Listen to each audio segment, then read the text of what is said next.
Chapter 796. Feng Ling looked at the old woman and replied calmly, "It's just a bag. I'll just take it back for you. We won't meet again in the future. My name is not important, and there's no need to say it." The old woman still stared at her face, but she grabbed Qin Xiu, who was a little absent-minded, and whispered, "Look at him. Doesn't he look like you when you were a child? He looks so much like you when you were in your teens or 20s. Qin Xiu paused and said in a low voice, "He does look a little like me. I was surprised just now." "Look a little like you? You've almost forgotten what you looked like when you were young. But I'm your mother. I remember what you looked like at every age. This child really looks so much like you, even more like Mingzhu. Mingzhu looks more like her father, but this child really looks so much like you."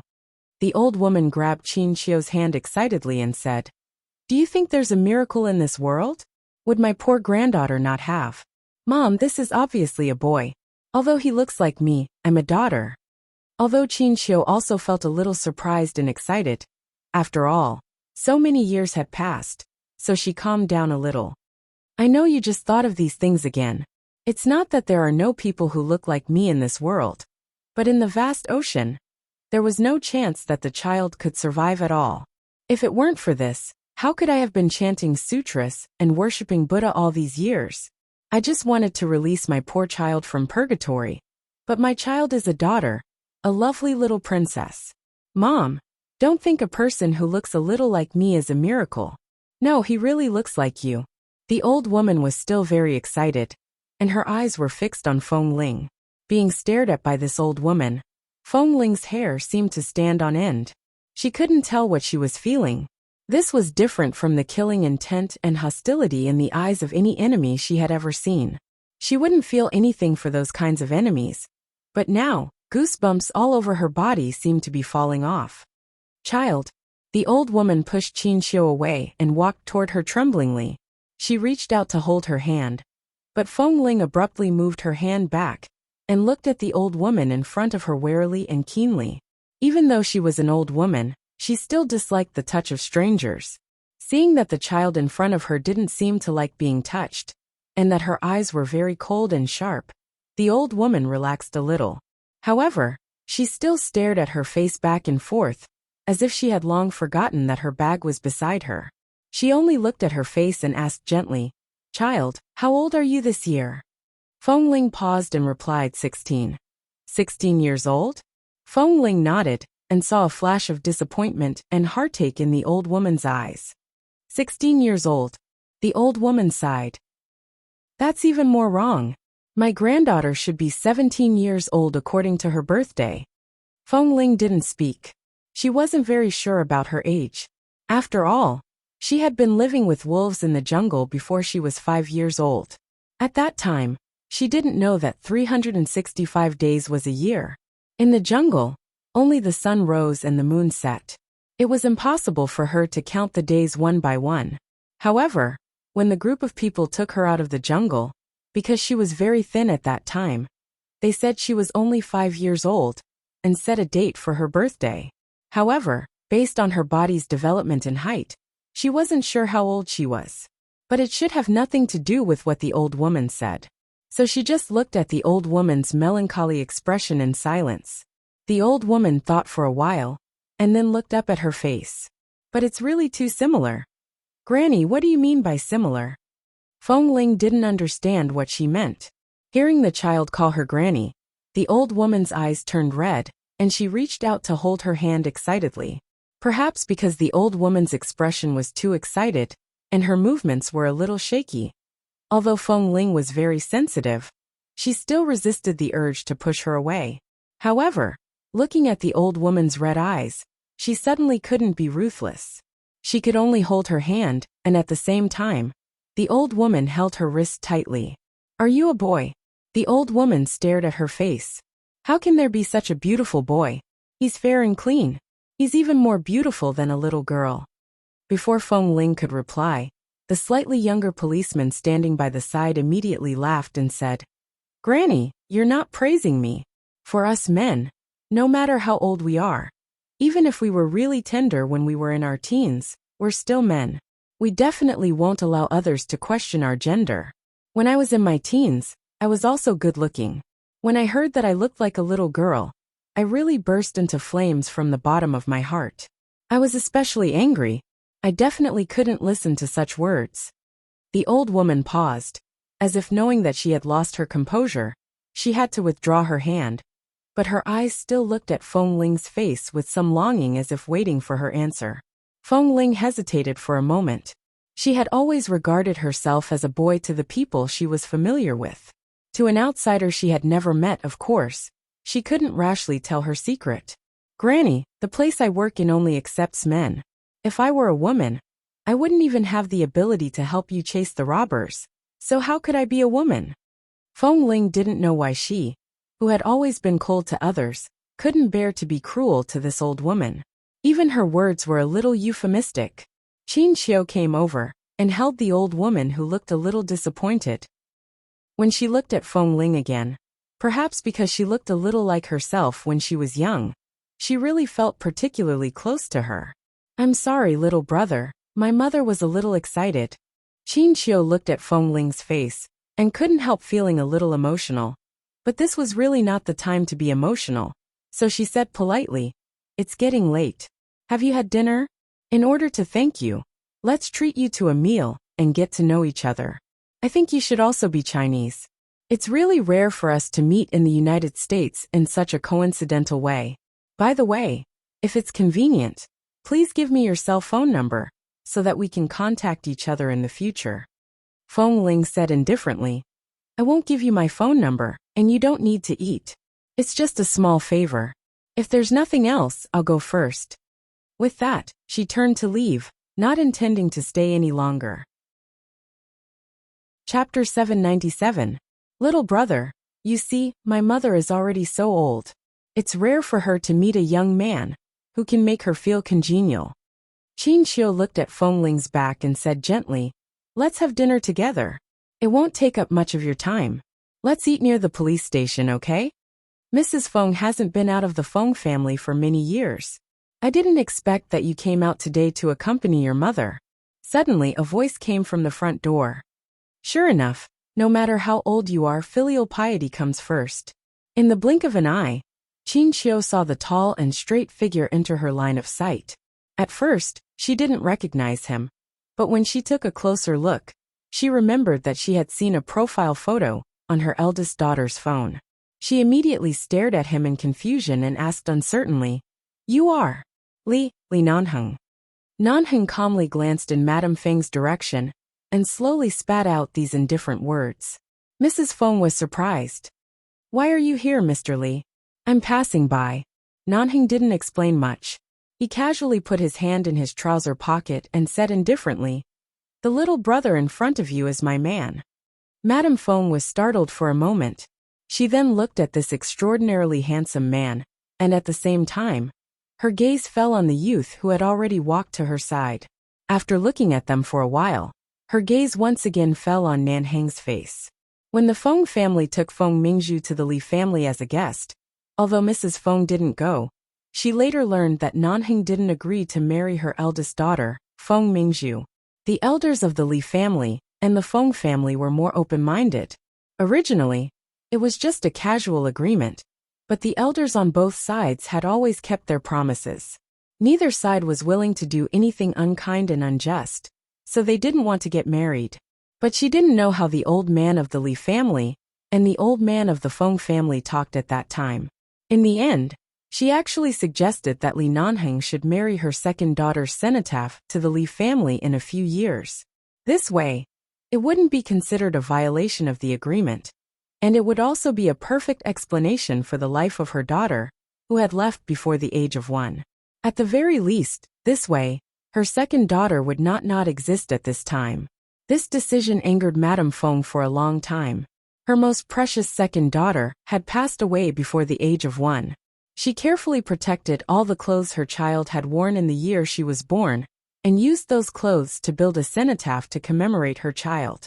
She only wanted to keep everything related to her child in this world by her side, and carefully protect it.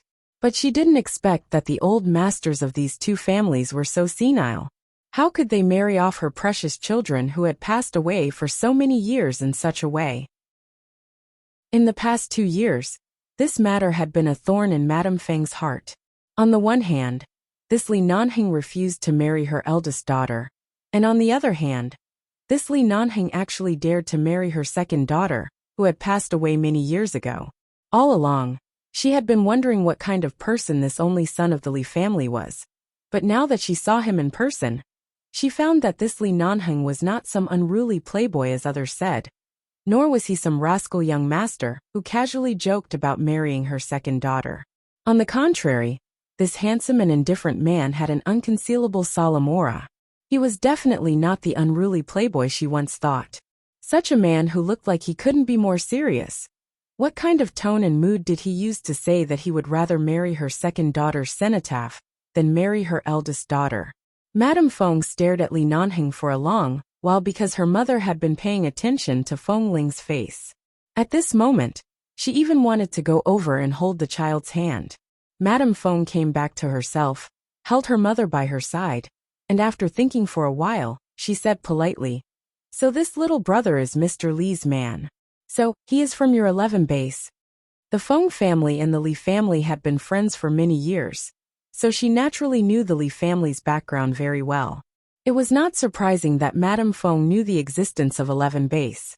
Nanheng looked sideways, glanced at Feng Ling who walked to his side, and obviously didn't intend to stay for long, and smiled slightly.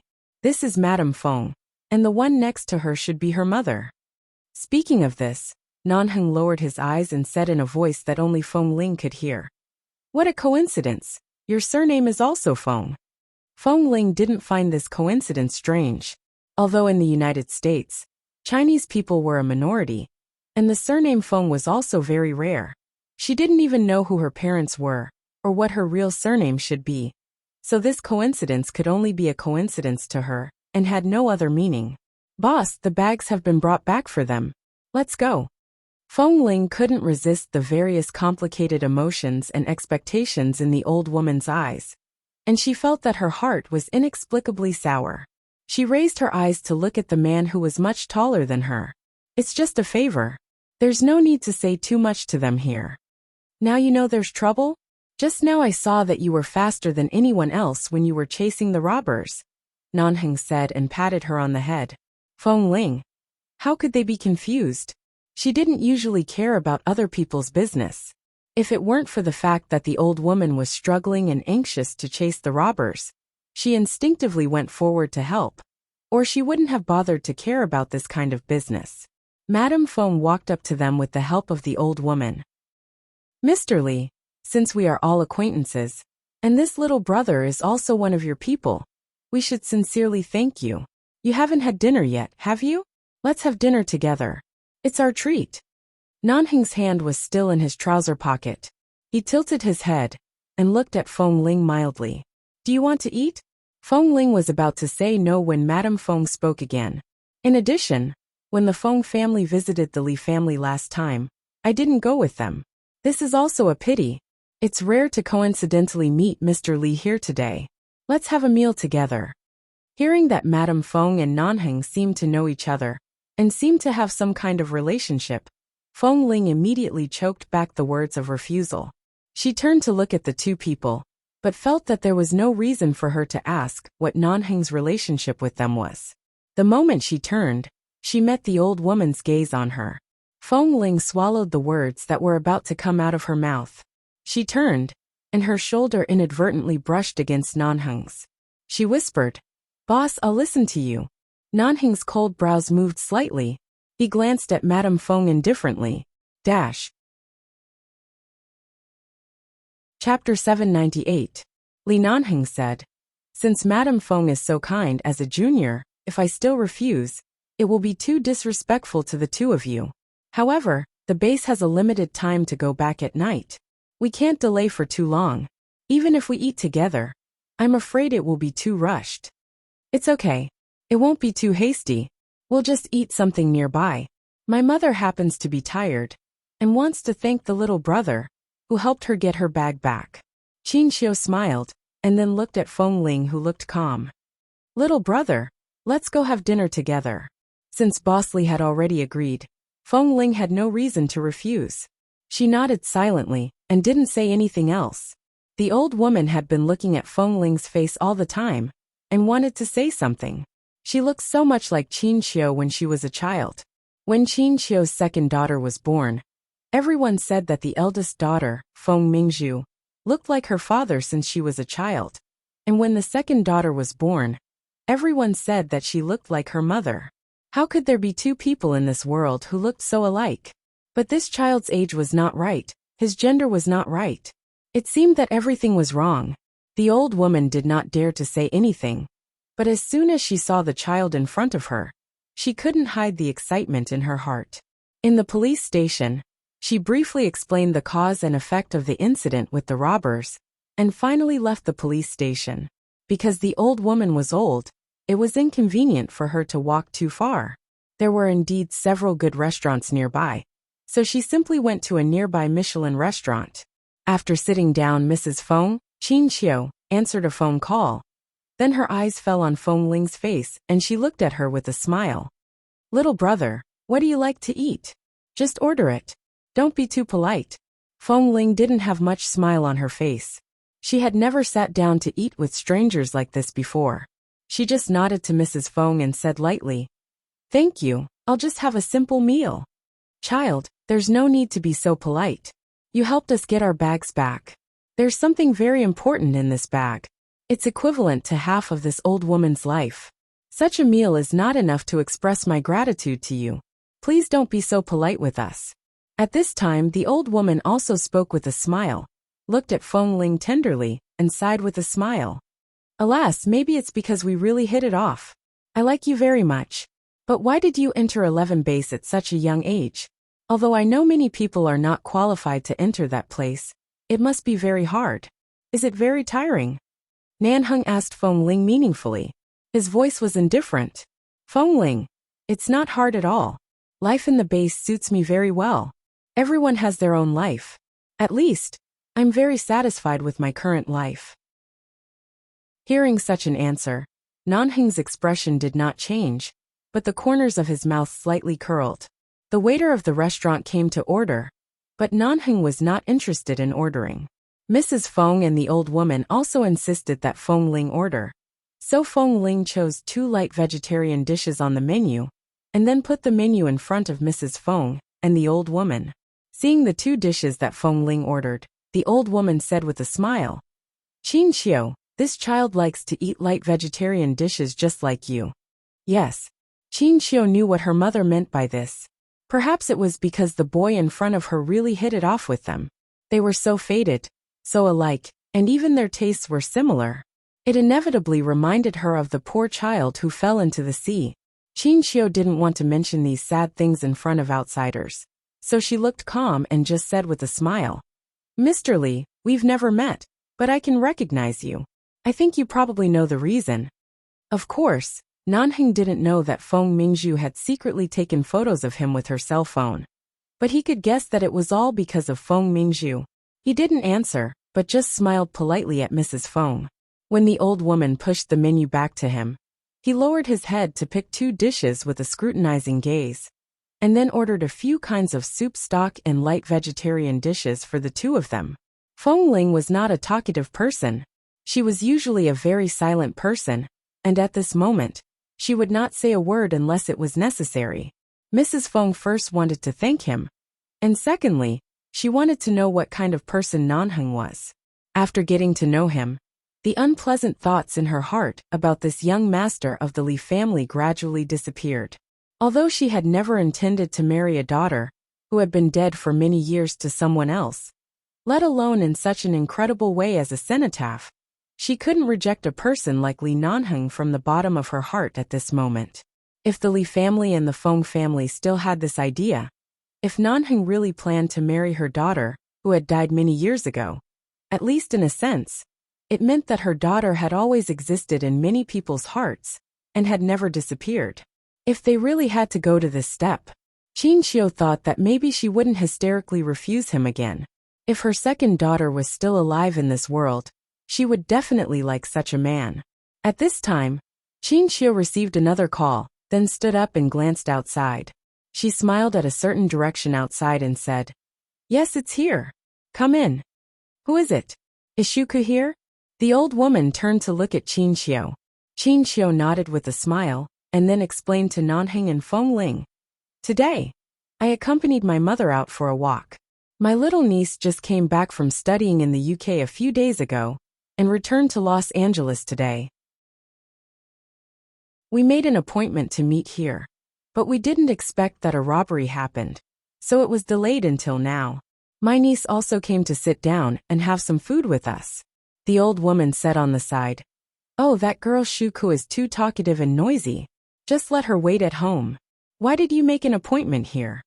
Mrs. Feng smiled. "She has been studying in the UK for so long, and you haven't seen your granddaughter for 2 or 3 years. It's not easy for her to find time to come back to see you. Isn't it because that girl Shuku is filial? Why do you dislike her?" As they spoke, the door of the restaurant had been opened, and a young but beautiful girl walked in quickly. The girl was wearing a baseball cap and a light-colored women's baseball uniform. She casually put a casual backpack on one shoulder and wore a pair of white sneakers. She looked energetic and came straight over. Chapter 799. When Qin Shuk saw Nanheng, she only felt that he looked familiar. After looking at him carefully for a long time, she suddenly turned her head and whispered in Qin Xiu's ear, "Aunt, is this the fiancé in my cousin Mingju's cell phone? The engagement had been cancelled. How could he be her fiancé?" Qin Xiu didn't explain much. She just gently patted the talkative girl next to her away, glared at her, and warned her not to talk nonsense. Then she whispered briefly about the encounter with the robbers just now. In just a few words, Qin Shuk widened her eyes in surprise. After listening for a long time, she finally understood what had happened and turned her eyes to the two people opposite the table. Nanheng didn't cast any superfluous glance at the girl in front of him. His eyes were indifferent to the 3 women sitting together in front of him. On the contrary, Qin Shuk turned her eyes to Feng Ling, who had been eating quietly. When she saw Feng Ling, who had soft and clean short hair, and was fair and delicate and a little handsome, Qin Shuk almost couldn't believe her eyes. Then she turned her head and whispered in Qin Xiu's ear, "Aunt, is he the one who helped Grandma get the bag back? Is he very good at martial arts?" "Yes, he is. How can anyone who comes from a place like 11 Base not be good at martial arts?" Qin Xiu gently patted her head. "All right, don't ask so much. Now there are guests here. Let's have a quiet meal together. In the evening, your grandma and I will accompany you back." Qin Shuk's eyes also stayed on Feng Ling. She looked at the boy sitting directly opposite her, who was quiet and unostentatious, and especially quiet when eating and drinking. When Feng Ling inadvertently raised her eyes to look at her, Qin Shuk's face suddenly turned red. Then she suddenly took a deep breath and reached out to Feng Ling. "Hello. My name is Qin Shuk. I'm 17 years old this year." Feng Ling looked at the girl in front of her, whose eyes were shining for some reason. She didn't understand what was going on with her bright and shy smile. She glanced at her, thought for a moment, and didn't raise her hand to shake hands with her. She just nodded and said lightly, "And hello. Wow, what a beautiful little fresh meat." He seemed to be about the same age as her. It was rare to see such a quiet and handsome guy. Furthermore, he looked cold and indifferent. He was the kind of reserved and apathetic person that didn't need to pretend to be. Most importantly, he was good-looking. Qin Shuk heard Feng Ling's voice and did not feel cold at all. She said enthusiastically, "I heard from my aunt that you're from 11 Base, right? It's a pity that I wasn't there when you caught the robbers just now. You must have been super cool. Just thinking about it makes me want to scream. If I were there to see how you caught the robbers, I would definitely faint." It was the first time Feng Ling had seen such a passionate and excited girl. She smiled lightly. "It's not as exaggerated as you think. I've loved watching martial arts movies since I was young. All the exciting movies I've watched in America can't satisfy me. I especially like..." Before Qin Shuk could finish speaking, Qin Xiu suddenly pressed her shoulder and gave her a warning look. "Just now your grandmother said that you talk too much. Sure enough, you can't stop talking. Hurry up and eat." This little brother and Mr. Lee are guests now. Don't scare them. Why would I be scared? Qin Shuk glanced at Feng Ling again, and suddenly took off the baseball cap on her head. The long hair hidden in the baseball cap instantly poured down and scattered behind her. She casually shook her head, and looked at Feng Ling with a natural and happy smile. She suddenly asked something that shocked everyone at the table. Hey, do you have a girlfriend? Feng Ling. Nan Heng. Qin Xiu. The old woman. Feng Ling looked at Qin Shuk's eyes for a long time before she understood. Was she being teased by a 17-year-old girl? Shuk. Mrs. Qin put down the cutlery in her hand, and tugged at the crazy girl's arm. Be more reserved. Don't go to England to study for 2 years, and be away from your parents and family for a long time. You don't even have the most basic manners and restraint. Qin Shuk didn't think there was anything wrong. I'm just asking casually. When I meet the type of person I like, there's nothing wrong with asking for his phone number. What if in a few years, he really becomes your niece's son-in-law? The whole table was silent. Feng Ling coughed. Before she could speak, she suddenly felt the chair she was sitting on was kicked. She turned to look at Nan Heng, who was calm but somehow looked cold. Before she could speak, she suddenly felt a weight on her wrist. The man silently grabbed her wrist and pulled her up. Didn't you say you wanted to go to the bathroom? I'll go too. Come, let's go together. The man turned and walked away, not even looking at the people at the table who were stunned. Feng Ling thought, when did I say I wanted to go to the bathroom? But now she felt that she couldn't cope with the 3 of them alone. And she felt that Boss Lee strangely released some kind of pressure. So she simply turned and followed him. When she was about to walk to the bathroom, the new cell phone in Feng Ling's pocket rang with an unfamiliar ringtone. Only then did she remember that she had just changed her cell phone.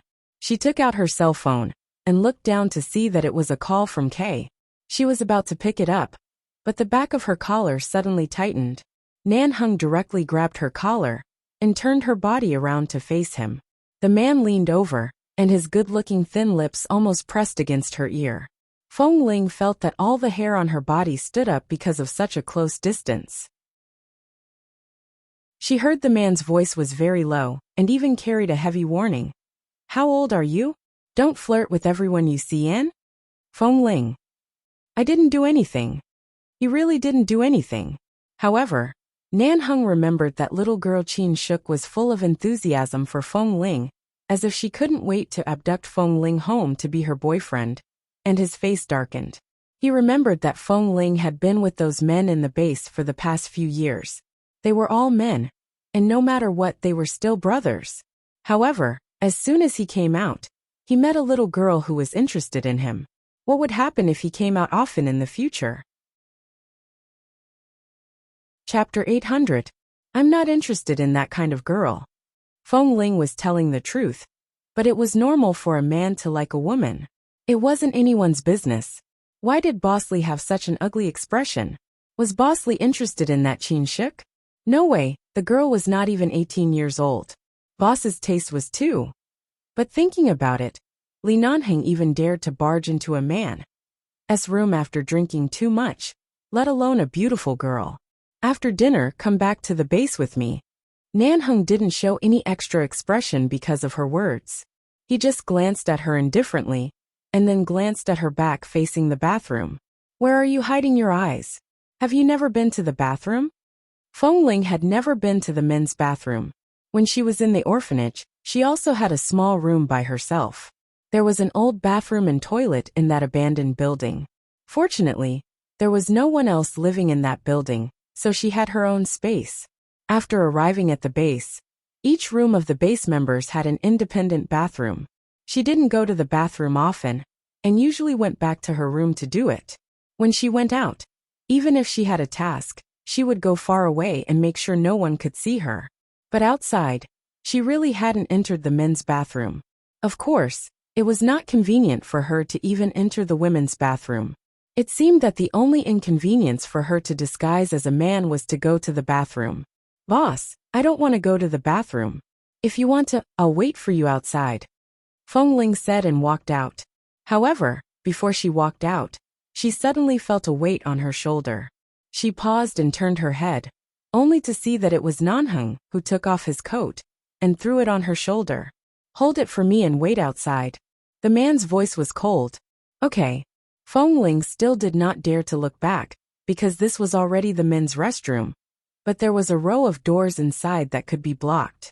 From the door came the sound of other men standing inside, which made her feel uncomfortable all over.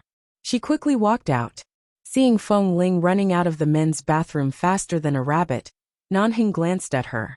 When the two of them returned from the bathroom and sat at the dining table, Qin Shuk saw Feng Ling coming back and asked for Feng Ling's cell phone number again and kept asking her what her name was. Under normal circumstances, Nanheng remembered that they didn't know Feng Ling's name, so he didn't mind telling them. But at this moment, seeing this little girl constantly exerting force on Feng Ling, he remained silent. In the blink of an eye, in less than 10 minutes, Qin Shuk had taken the initiative to sit down next to Feng Ling. After all, this 17-year-old girl had lived in the West for a long time, and many of her ideas and habits had been assimilated by the West. She was flamboyant and bold. Feng Ling, who was usually very quiet, was a little embarrassed at this moment. Because she was sitting on the same bench as Nanheng, she had to move closer to him little by little. In the end, she sat down with him leg by leg, and Qin Shuk still pestered him to ask for his name and phone number. After pestering Feng Ling for so long, Qin Shuk thought that Feng Ling was a shy and introverted boy. She simply changed her routine and began to take the initiative to pick food for Feng Ling, still talking nonstop. The girl's voice was crisp and pleasant to listen to, but she really had a lot of words. Mrs. Feng looked at her little niece with a headache, and the old woman also shook her head with a helpless smile. Qin Shuk was born in the same year and month as Qin Qiu's second daughter.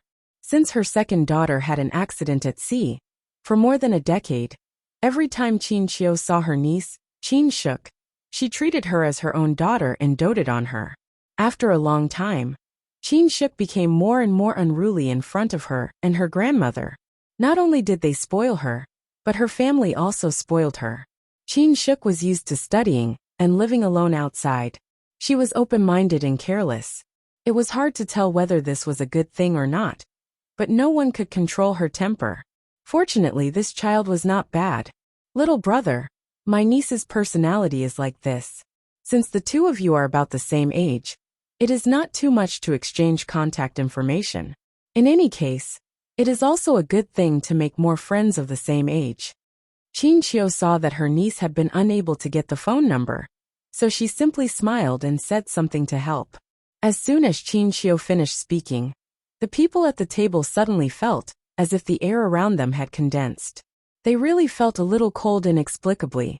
Although Nanheng didn't say anything from beginning to end, from the smile on the corner of his mouth and the way he flicked the ash off his cigarette, it was obvious that he was gradually exuding a chill. Why did young Master Li seem very unhappy when he just asked for a phone number? Could it be that 11 Base had its own rules that the phone numbers of base members could not be disclosed to outsiders at will? Thinking of this, Qin Qiu realized her carelessness. She hurriedly glared at Qin Shuk and sternly asked her to come back to her side and stop pestering Nanheng. Seeing that her aunt seemed to be about to get angry, Qin Shuk had to get up and return to her side. The meal finally ended under the old woman's concerned gaze toward Feng Ling. When she walked out of the restaurant, Feng Ling thought she could finally return to the base. However, Qin Shuk, the little girl, chased after her. "Hey, little fresh meat." Feng Ling couldn't understand her new name and stopped out of politeness. Li Nanheng, on the other hand, saw him stop obediently. This guy, who was usually so unapproachable, was actually so kind to this little girl? Nanheng frowned. For some reason, he loosened his collar again. Qin Shuk took Feng Ling's hand and whispered something in her ear. Feng Ling froze for a moment and didn't speak. Nanheng couldn't stand it anymore. He reached out and dragged Feng Ling over, looked at Qin Shuk indifferently, and acted like the boss of the base. His voice was cold and indifferent, and his handsome face was frosty and full of impatience. "It's getting late. The base has a clear time to go back. In addition, as a girl, Miss Qin is too straightforward in her pursuit of a man." Think carefully about why you haven't been able to get his cell phone number for so long. Qin shook. Was Mr. Li, who had been cold the whole time, looking down on her? Qin shook was about to speak. But before she could say anything, she saw the little fresh meat she had just taken a fancy to being carried down the stairs in front of the restaurant by the collar by Mr. Li. He seemed to be very familiar with the way he carried him. She was dumbfounded. Feng Ling looked down at her legs that could walk normally. After being taken down the stairs, she said helplessly, "Boss, I can walk by myself. Don't always grab my collar, okay?" Chapter 801. Nan Heng had just brought her down. Hearing Feng Ling's complaint, he let go of her. Feng Ling quickly took a big step back, as if she was afraid that he would touch her again. Nan Heng's unfathomable eyes looked at her guarded expression, and his eyes gradually turned cold. Feng Ling was a man. At the age of 16 or 17, he had already experienced his first awakening of love. It was not strange for him to have feelings for a beautiful and adorable girl of the same age. Even though Feng Ling was usually cold and aloof, when facing Madame Feng's little niece, he was clearly much more patient. This was nothing out of the ordinary. Nan Heng walked heartlessly toward the direction of the commercial street where their car was parked. Feng Ling followed him, and didn't look at Qin Shuk, who was looking at her eagerly behind her. She finally walked quickly behind the tall and long-legged man, and suddenly heard the man's cold voice. The base also has clear rules and regulations for the personal affairs of its members. I don't think I need to remind you. The man's voice was so cold that Feng Ling wondered if Boss Li was really interested in that Qin Shuk, and disliked her for getting in the way. Cough. Feng Ling immediately followed him apologetically. I really haven't read the rules about personal affairs. Which one are you referring to, boss? The man didn't look back. You can't fall in love under the age of 18. And you can't have emotional entanglement with anyone outside the base, except your parents and relatives. Feng Ling heard such cold words. She was startled, and looked up at the man's indifferent back. Nan Heng didn't care about the guy who was left far behind, and walked straight back to the commercial street. 10 minutes later, Feng Ling finally came back. When she opened the door and sat in, the man in the driver's seat didn't say a word and directly started the engine. The sound of the Hummer's accelerator was usually not loud, but at this moment, because the man suddenly increased the engine power, the accelerator instantly emitted a heavy sound, and the car directly rushed out of the parking lot of the commercial street. What were you doing in the back after dawdling for 10 minutes? The man who was driving looked ahead, and his voice was cold. My phone rang. I didn't answer Kay's call earlier, so he called again. In the end, Qin Shuk chased after me and snatched my phone. She used my phone to call her phone, and wrote down my number. Feng Ling answered bluntly. Because she's a girl, and her personality is a little difficult to deal with. I spent some effort to take her phone and delete my number. That's why I was delayed for a while. When he heard that Qin Shuk had snatched his phone and saved the number, the man's eyes were so cold that they could almost freeze the air in the car. When he heard that Feng Ling had deleted the number, his expression softened. By the time they returned to the base, it was already past 10 o'clock at night. Feng Ling bid farewell to Nan Heng, and prepared to return to her residence. However, the man behind her said coldly, Wait. Boss, is there anything else? We live on the same floor. We'll go back together later. First, follow me to the base's conference room. All right. Seeing Feng Ling's serious expression, whether outside or in the base, Nan Heng glanced at her again. Feng Ling was looking at him, but since she accidentally heard his affirmation of her, her eyes were no longer so cold and repulsive. Instead, she completely regarded him as a respected boss and leader of the base. Walking toward the base's conference room, Nan Heng tilted his head to light a cigarette and said mildly, The 5 of you will train for another month. After a month, those with excellent shooting performance can first undergo real long-range sniper training. For these days of training, what do you think of the other 4 people? Feng Ling walked beside him and said, What do I think? The 5 of you will undergo such an individual interrogation. Although the 5 of you form a sniper team, you are also equivalent to an enemy of the same level. Only those who are truly better than the other 4 people will be valued, and will be taught separately. As for long-range sniping, not everyone can easily grasp it. The reason why I haven't let you officially touch the sniper rifle is because the 5 of you can only come into contact with it when you completely reach the passing line. With that, Nanhung placed the cigarette between his fingertips between his lips, narrowed his eyes, and casually unbuttoned his cuffs. He rolled up the sleeves of his black uniform until a vague but large scar appeared on the inside of his arm. Feng Ling didn't pay much attention to it before, because the scar in this position was not easy to be discovered. This was the first time she saw the scar on the inside of his arm. She didn't expect it to be so large. This is the consequence of picking up a sniper rifle without being familiar with the rifle and all the indicators. Nanhung took the cigarette with the other hand and said mildly as he walked, "When I was 12 years old, I thought I was very good at everything growing up in 11 base. When I wanted to play with a sniper rifle, because I hadn't practiced my shooting skills well, and didn't know how to prevent the back of the sniper rifle from catching fire, I secretly went to the arsenal to take out my master's sniper rifle. After firing 2 shots, the back of the rifle caught fire, and the fire directly spurted out from the back, burning the place where my arm was connected to the butt of the rifle." Nanhung casually put down his sleeve and said mildly, "At that time, I can only say that I was lucky. Because I didn't know how to play with a sniper rifle, I accidentally fired the bullet from the front.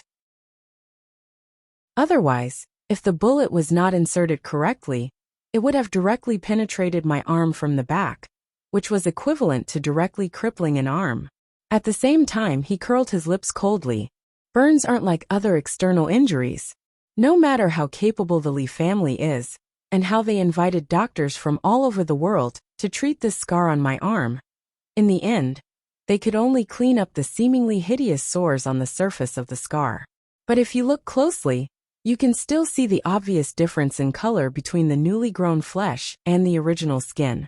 Even though the surface is flat, and there is no longer any effect, I will never forget the lesson I learned when I was 12 years old, because I didn't know how to use a large gun recklessly. Chapter 802. Nanhung glanced at her, and saw that they had almost reached the base conference room. He threw the cigarette butt down and casually stamped it out. He said indifferently, "In life there is no need to think of others as noble. I am afraid that you will destroy my sniper rifle. Just like when I was 12 years old. Because of a moment of recklessness, not only did I get seriously injured, but I also almost lost an arm. Even my master's sniper rifle was destroyed. Do you know how expensive a long-range sniper rifle is?" Feng Ling paused. Boss Li really didn't know how to warn people at all. He was clearly concerned about their safety, but he had to relate it to the cost. Following Nanhung into the conference room, she found that Han Jin and several drill masters of the base were still waiting for Boss Li here, including several people sent by the U.S. military. From the logo on their clothes, she could tell that their positions were not low. This should be a very important meeting, so Feng Ling stopped outside.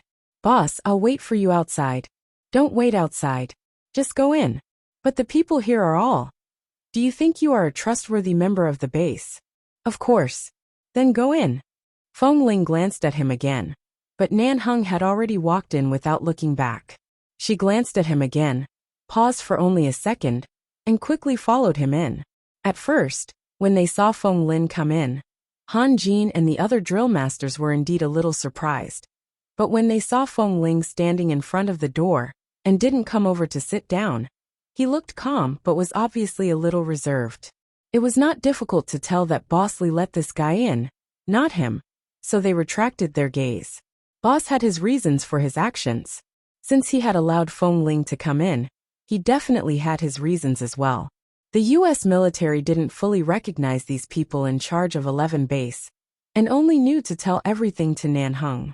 After glancing at Feng Ling at the door, they didn't think much, but there were only a few people in this conference room. It wasn't difficult to guess that these people should be related to their secret mission and qualified to participate in it. The soldier said solemnly, "Mr. Li, I hope that only the few of you and the military will know about the kidnapping of the mayor of Foy and his family. The mission this time is extremely dangerous. We can only ask 11 Base to rescue the family of the mayor and his family. We believe in 11 Base's strength. The mastermind behind the kidnapping is a terrorist. Please be careful when you send out the rescue mission. The mayor's wife has a 3-year-old daughter. I don't know how long the family can survive in the hands of the terrorists. You must go and rescue them as soon as possible. The rest of the meeting was about the personal and family situation of the newly established mayor of Foy, as well as the motive of the kidnappers, the locations of their accomplices around the world, their weaknesses, and the locations of their hideouts that had been discovered by the American police and military, as well as all sorts of other situations were explained. Feng Ling stood by the side and listened. She could tell how dangerous this mission was. Under normal circumstances, once 11 Base's mission came into contact with terrorists who threatened the interests of any country, casualties were unavoidable. Those terrorists were all desperados. They would strap bombs on their bodies at any time and perish together with them. Opponents who were not afraid of death were the most difficult to deal with. The mayor of Foy was the younger brother of the president. The grudge was related to the newly established Foy, as well as the private affairs of the president's family. Not only could this matter not be leaked, but it was also of great importance. It could only be handled by the drill masters of 11 Base. The other newcomers couldn't participate. No wonder there were so many people waiting in the conference room so late at night. But since newcomers couldn't participate, Feng Ling was standing here. Could it be that for this mission, Nan Hung intended for her to follow the drill masters? Even though she was a newcomer, aside from her stamina, she was outstanding in every aspect. Sometimes, even Han Jin would suffer greatly, because her speed was indeed not something an ordinary person could possess. For her to be standing here at this moment, on one hand, it represented Boss Li's affirmation of her. On the other hand, it also showed Boss Li's trust in her. It was no longer the suspicion he had for her when she first entered the base. Instead, it was true trust. Where did this trust come from? Was it because he could tell that she really had nowhere else to go? She just wanted to find a place that was suitable for her to live peacefully, without any ulterior motives.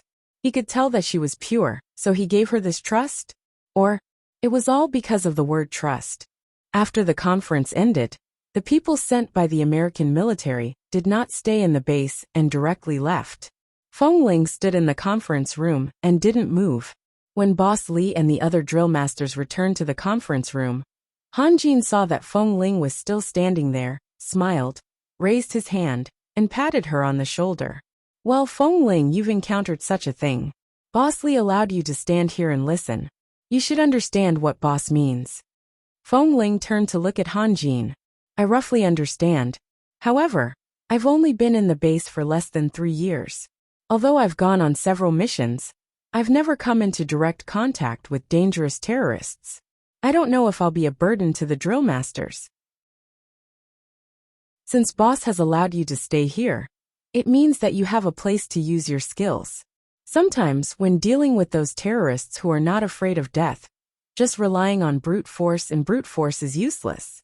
Comparing savagery and stamina, those terrorists who are constantly on the run in various warring countries are definitely more resilient than us. However, your innate vigilance and speed are not something that just anyone can possess. Han Jin smiled. We've all seen your performance. Even if boss intends to bring you along, we have no objections. Rest assured and follow us. Regarding the mission of the mayor of Foy, is it very dangerous? Chapter 803. Listen to boss's arrangements. Boss would be with them the whole time? Therefore, this was the first time Feng Ling went on a mission with Boss Li since she entered the base. This kind of mission wouldn't give them too much time to rest. Boss Li only asked Feng Ling to return to her residence to prepare for a few hours. Before dawn, the assembly alarm had already sounded in 11 Base. Feng Ling had already changed into a bulletproof uniform and carried a small black waterproof bag around her waist. Hearing the alarm, she opened the door and walked out quickly. However, the moment she walked out, She saw that Nan Heng was already outside. The walkie-talkie in Nan Heng's hand also lit up. He glanced at her and didn't speak. He took off the walkie-talkie, said a few words, put it down, and signaled Feng Ling to follow him with his eyes. Then he turned to leave. Boss, are we going to the mission destination directly? Feng Ling quickly followed. Let's go to the helipad first. Nan Heng picked up the walkie-talkie again and gave an order. All the members who were going to participate in this mission headed to the tarmac, including Feng Ling, who followed closely behind him. She didn't ask any questions and headed in the same direction with a calm and solemn expression. She followed Li Nanheng around the training ground at the speed of the wind, ran through the road behind the conference room, and arrived at the helipad with a wide view. Although Feng Ling was good at coping, she had never directly participated in such an important and overly dangerous mission. So at this moment, she had to listen to the arrangements of boss and other drill masters most of the time, and wouldn't act rashly. She also knew that it was not the time to ask too many questions, but it was the first time she went on a mission with so many level 1 members and drill masters, including Boss Li, after coming to the base for so long.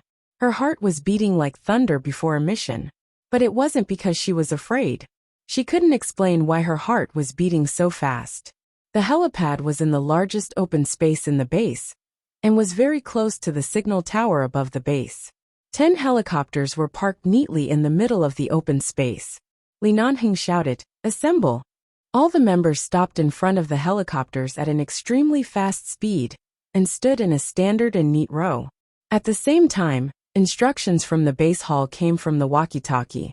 At 5 o'clock from the signal tower, they could directly fly more than 300 kilometers to the sky above Foy City. At present, the kidnapped mayor and his family were nearby, and might be transferred at any time. They needed to go there quickly. The first helicopter to lead the way had already set off in the 5 o'clock direction of the signal tower. The second and third helicopters immediately followed, and followed closely in the air, waiting for rescue operations. After all, Feng Ling was still a newcomer, and this was her first time on such a mission. In order to avoid any mistakes, she had to follow the people she was most familiar with, and had more advantages in all aspects. Thus, she sat on the same plane as Han Jin, Xiaofei, and Li Nanheng. Nanheng spoke clearly into the walkie-talkie. Are there any ambushes around the warehouse where the kidnapped people are currently? How many people were around the warehouse? How many cars? How long has it been since someone was stationed nearby to check if there was an ambush underground? There are explosives buried near the warehouse, so it is not suitable for helicopters to land. Mr. Ted's family is still inside the warehouse, but there are signs of movement. There are quite a number of people nearby, so they should have made preparations. There is a sea nearby, so they should have chosen to escape by sea. Roger that. Nanheng put down the walkie-talkie and said in a low voice, Xiaofei Hanjin, when we reach the airspace in front, go to the number 1 rescue helicopter to prepare. Han Jin will be the main pilot. The members of the 10 rescue helicopters were rearranged into several groups. After hearing their boss's arrangements through the walkie-talkie, they all responded. When they reached the airspace, all the members were rearranged according to his arrangements. Nanheng was preparing to go to another helicopter. The moment he alighted, he gave one last order without turning his head. Feng Ling, follow me to the number 1 rescue helicopter. Just a moment ago, Feng Ling was still in a daze, wondering if boss had temporarily placed her aside because she was not skilled enough. When her name was suddenly called, she was like a warrior whose spring had been tightened. She abruptly raised her head and glanced in his direction. She quickly alighted the helicopter and followed him with large strides. She had never come into contact with those real terrorists. Other than hearing the bragging and descriptions of those senior members who had participated in missions in the base, they only spoke in a few words about how many detestable terrorists they had successfully dealt with, how many people they had saved, how many people they had eliminated, and how many of their brothers had died. Although she had heard so much, she knew nothing about those who had actually participated and had never come into contact with them. Those senior members who had safely returned rarely mentioned the names of their brothers who had sacrificed themselves. Although the members of 11 Base were all skilled, and the number of people sacrificed in such a dangerous mission would not exceed 10%, every single one of those sacrificed was their brother. Not a single one of them did not feel heartache. Under those calm descriptions, no one knew just how dangerous terrorists were, and how low the chances of surviving in the rain of bullets, mines, and bullets were. Feng Ling followed Nanheng excitedly. In front of her, the tall figure nimbly leaped onto the first helicopter that was flying at the front, and was also the most dangerous. He quickly sat down and put on his earphones. He was prepared to command and respond to the battle at any time. All of his actions were done smoothly without the slightest hint of panic. This kind of situation was completely different from when Feng Ling went on missions with the other newbies. What did it mean to be tempered into steel? This was it. Feng Ling's mouth was dry, and she felt her adrenaline surging. Her emotions, which had been agitated and unstable a moment ago, suddenly calmed down. She grabbed the cabin door, steadily jumped into the back seat, and fastened her seat belt. She looked at Han Jin, who was sitting in the pilot's seat, and Li Nanheng, who was sitting in the co-pilot's seat. She then looked at Xiao Fei, who was also wearing his earphones and waiting at the back. She then turned to look at Li Nanheng's back. She heard him say something to the person in the earphones. It was a short sentence about the formation arrangement and various matters to take note of when the helicopter arrived at the mission location. In the boundless clear sky, 10 helicopters once again rose into the air. The loud sound of the propellers drowned out the chirping of the cicadas and the sound of the wind blowing through the dense forest. The helicopters carried the most skilled members of 11 Base to the mission location. 11 Base gradually became a small black dot in front of them as the helicopters flew further and further away. The sound of the wind whistled through the air. Chapter 804. Li Nanheng continued to communicate with the people in the headset. The headset was connected to the base's command hall and several other helicopters. Whenever new instructions were sent from the base, he would need to immediately make an accurate judgment and issue orders to the people on the other helicopters. At this moment, everyone on the helicopter wore solemn and calm expressions. No one cared who was the newcomer and who was the instructor. Feng Ling found that she was unable to help at all. However, she continued to sit at the back with her back straight. She listened intently to every single word Li Nanheng spoke. The whistling sea breeze blew past her ears, blowing her short hair. She raised her hand and brushed her hair aside. She thought to herself that short hair was indeed the cleanest. Otherwise, her hair would definitely affect her movements and vision when she was in a helicopter. Sitting in the back seat, the loud sound of the propeller was almost all Feng Ling could hear. She had to lean forward and spend a lot of effort to catch all the orders Li Nanheng gave into the headset. Han Jin and Xiao Fei, who were seated in the front row, were both wearing soundproof headsets. Nanheng glanced at the south, where they were about to reach the mission destination. He turned back to look at Feng Ling, who had been sitting at the back the entire time, and turned to instruct Xiao Fei. Xiao Fei turned back to look at Feng Ling. He pointed to the headset on his head and shouted at Feng Ling, "Put on the headset." Feng Ling had never participated in such an operation before. She thought that the headsets on the plane were limited, and that she would not be given one. After hearing Xiao Fei's words, she turned back and searched for a while behind her seat. When she saw the headset hanging on the back of her seat, she pulled it over and put it on. Finally, the soundproof headset blocked out the loud sound of the propellers. Her world also instantly quietened down. All that could be heard was the faint sound of electricity in the headset. Maintaining communication with the scouts in the base's command hall. Currently, Mr. Ted's family of 3 has been quickly moved. They have been forcefully brought to a large private cruise near the seaside of the mission point. The cruise has already set off for the sea. We need a group of people to surround the enemy at the mission point, and another group to rescue them on the cruise. Otherwise, it is likely that the Ted family will be killed on the cruise. Base rescue team on plane 5. Please report your current location. Han Jin's voice came from the headset. The rescue team has received it. The U.S. military has already arranged for a rescue ship to be in the waters near the mission point in advance. But in order not to alert the enemy, they have delayed approaching. We will immediately arrange for the rescue ship to arrive quickly. We are behind plane 1 at 7 o'clock. The estimated landing time is 3 minutes later than plane 1. The person in charge of the rescue team answered from the plane behind. Sure enough, he could hear everything clearly after putting on the earphones. Although Han Jin was a strict instructor in Team 1, he was very approachable in private. It had been some time since Feng Ling left Team 1. She had stayed in the sniper team for such a long time. And it had been a long time since she heard Han Jin speak in such a serious tone. After another minute of silence in the headset, Nan Heng's voice suddenly came again. Plane 7, report the progress of the tracking signal. Feng Ling's breathing paused slightly.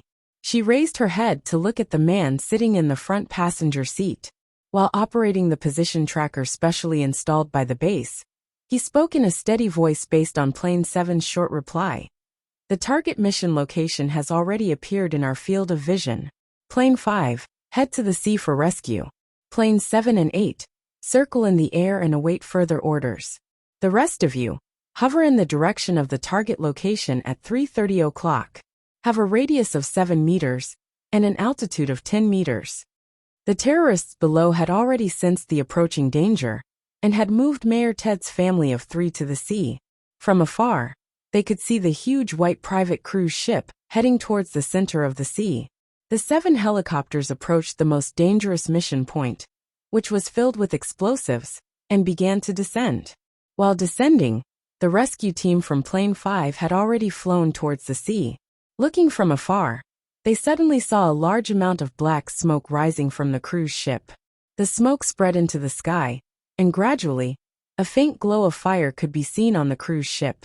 Initially, they could only see a white cruise ship. When the helicopters descended to a certain altitude, the flames on the cruise ship became more and more obvious.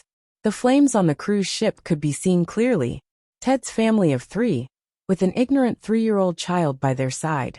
Just like that, they had been kidnapped for so many days. And now, on their way out, the terrorists intended to throw them into the sea and let them perish on the burning cruise ship?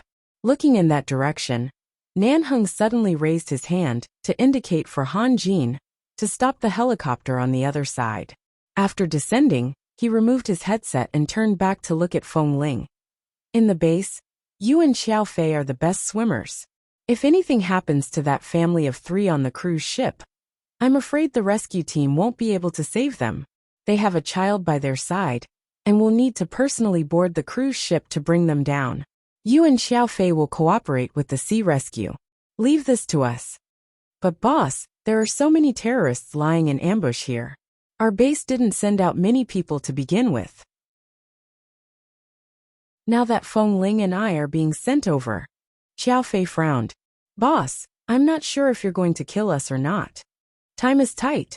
I don't have time to listen to your nonsense. Just listen to my arrangements, Nan Heng said mildly. Nan Heng calmly said, our first objective today is to rescue Ted and his family. Don't forget whose younger brother Ted is. Our second objective is to face those violent criminals. With so many people here, you two won't make much of a difference. Hurry and head over. In the base's conference room last night, Feng Ling had already heard about the landmines and ambushes around the mission point. Although the people dispatched for this mission were all elites of the base, it was too dangerous. Now that so many people had been transferred away, she felt that it was only right for her to help out at the front lines and not head over to the cruise ship.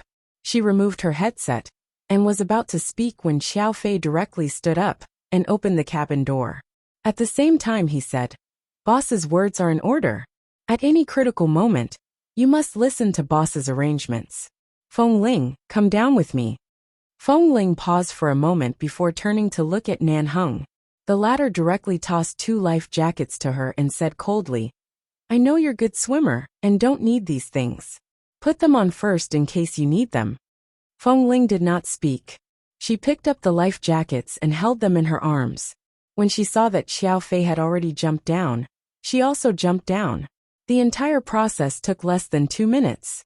After Shi and Xiaofei had retreated several meters, the helicopter in front of them took off once more. This time, it flew directly toward the mission point that was only 200 to 300 meters away. Chapter 805. Feng Ling followed Xiaofei and sped towards the sea. A rescue helicopter had already approached and was slowly descending. At the same time, the military's rescue vehicle and rescue boat had also reached the vicinity of the sea. The cruise ship had already sailed for over 2,000 meters. The fire on the cruise ship was spreading rapidly.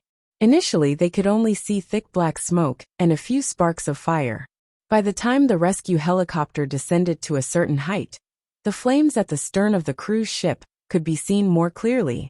A few of the terrorists escorting Ted's family directly jumped into the sea from the bow of the ship, attempting to escape successfully through the surface of the sea. However, Ted's family did not appear. It was likely that they had been tied up in the cabin of the cruise ship, awaiting death. The military's rescue boat cooperated with the rescue helicopter and prepared to approach. However, the wind and waves were too strong. Both boats were swaying violently, making it difficult for them to approach. At this moment, the captain of the rescue team's helicopter sounded through the earpiece. "Report, the wind and waves are too strong. We are unable to board the cruise ship to rescue them. The rescue team has requested to release an inflatable raft. Please inform the military's rescue team to put on all life-saving equipment. Our team members will be using the ship's rescue method. We need to bring them out before the fire spreads." The base's main hall immediately sent out a notification to the rescue boat sent by the military. Feng Ling and Xiaofei had already boarded the nearest rescue boat.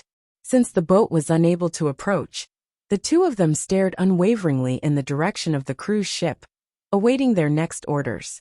Very quickly, an orange-red inflatable raft that could accommodate more than 10 people was released from the rescue boat. 2 rescue team members alighted from the helicopter and laid down on the raft. Their hands paddled as they attempted to approach the smoking cruise ship. Currently, no one could be seen outside the cabin of the cruise ship. However, Ted's family was still inside. No one knew what the situation was. Feng Ling and Xiaofei sat on the other inflatable raft that the military rescue boat had placed below and began to approach the cruise ship. The entire process lasted for about 2 to 3 minutes. Finally, the inflatable raft neared the cruise ship. Everyone quickly climbed up the edge of the raft, grabbing onto anything that could be used to push themselves up. Successfully, they climbed onto the smoking cruise ship. The rescue team's plane was still hovering in the sky, on standby. After all, with this kind of fire, if the plane continued to approach it, it would only cause unnecessary danger. Feng Ling, Xiaofei, and the members of the rescue team put on fire and gas masks to block the thick smoke. They split into 4 directions and rushed toward the front door and the sides of the large cabin. The cruise ship had 6 floors, and each floor was about 300 to 400 square meters. It would take a lot of effort to find someone in such thick smoke. After Feng Ling entered, she directly rushed upstairs. The rest of them started from the first floor and went up step by step. They had to open every corner and place that could hide people. When she reached the 5th floor, Feng Ling suddenly paused.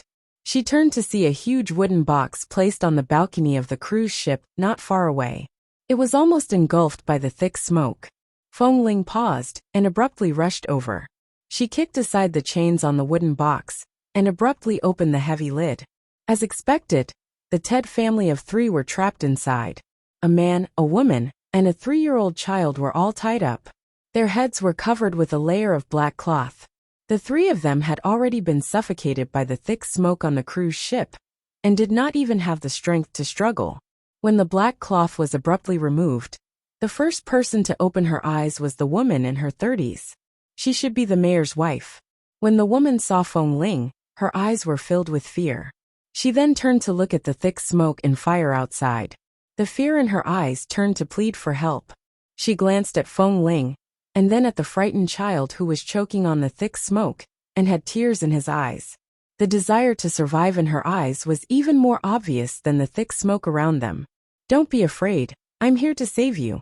Feng Ling spoke fluent English to the mayor's wife. At the same time, she quickly pulled off the black tape that was stuck on the mouths of the family of 3. The moment the mayor's wife regained her freedom, she immediately screamed at the top of her lungs. Save us! We don't want to die! Save the child! Don't worry, we're from 11 base. We'll definitely ensure your safety. Feng Ling comforted her, as she swiftly cut the ropes on the child's body. She then cut the ropes on the mayor's wife and the mayor's body. What happened to him? Seeing that the mayor was unconscious, and only his wife and child were still conscious, Feng Ling carried the child out of the box and asked, After we were kidnapped, my husband was constantly beaten up by those terrorists. He was already injured. When he was brought onto the cruise ship, his head was smashed, and he has been unconscious ever since. Mayor Ted's wife's eyes were filled with tears as she struggled to stand up from the box. When she saw that her child was in the arms of this young man, who had rushed over to save them, she looked gratefully at Feng Ling. She reached out to help the motionless mayor up from the box with Feng Ling. At this moment, the rescue team had rushed up to the 5th floor. After hearing the commotion, the 2 people who had arrived first immediately rushed over. Quick, help Mayor Ted down first. He's still unconscious. The thick smoke is too fatal. As Feng Ling spoke, she removed the gas mask from her head and placed it on the head of the child who was crying nonstop. She then turned to glance at the mayor's wife. Our men will carry Mayor Ted away first. Can you still walk? The mayor's wife frantically nodded at her. Her eyes were still nervously fixed on the child in Feng Ling's arms. It was clear that she wanted to leave with Feng Ling and the child. She did not wish to be separated from the child. 2 members of the rescue team carried the mayor, who weighed over 100 kilograms, out. Feng Ling carried the crying child in her arms, as she gestured for the mayor's wife to follow her. When the 2 brought the child downstairs, Xiao Fei rushed over. How is it? Is there anyone else up there? No, there's only their family of 3. Mayor Ted is currently unconscious. His wife and child are still relatively conscious, Feng Ling said as she continued to walk out. If the cruise continues to burn, the oil tanks will explode. In order to prevent the mayor's wife from receiving any further shock, Xiao Fei spoke in a soft voice that only Feng Ling could hear.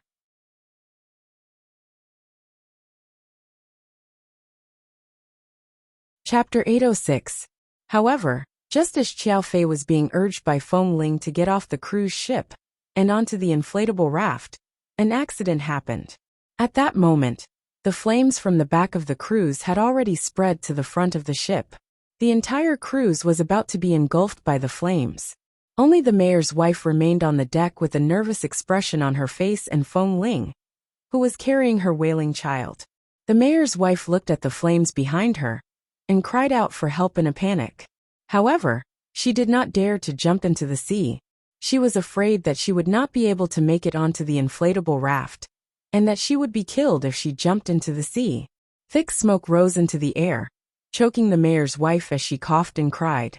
Accompanied by the hoarse cries of a 3-year-old child, Feng Ling felt as though her entire world was about to explode from her crying. The flames grew stronger, and the inflatable raft was unable to get too close to the cruise. As time passed, the inflatable raft had to move further back. Otherwise, it would not be able to carry anyone due to the flames. Seeing that the mayor's wife refused to jump into the water despite her cries, Feng Ling furrowed her brows and shouted harshly, Jump! Jump! No, I don't dare. Jump if you want to live. Hurry! I'm afraid. If this place continues to burn, neither the 2 of us nor this child will be able to survive. Do you know how large the oil tank is on such a large cruise? Do you know that if the oil tank explodes, we will all be blasted into nothingness? Hurry and jump. Feng Ling shouted angrily. Jump?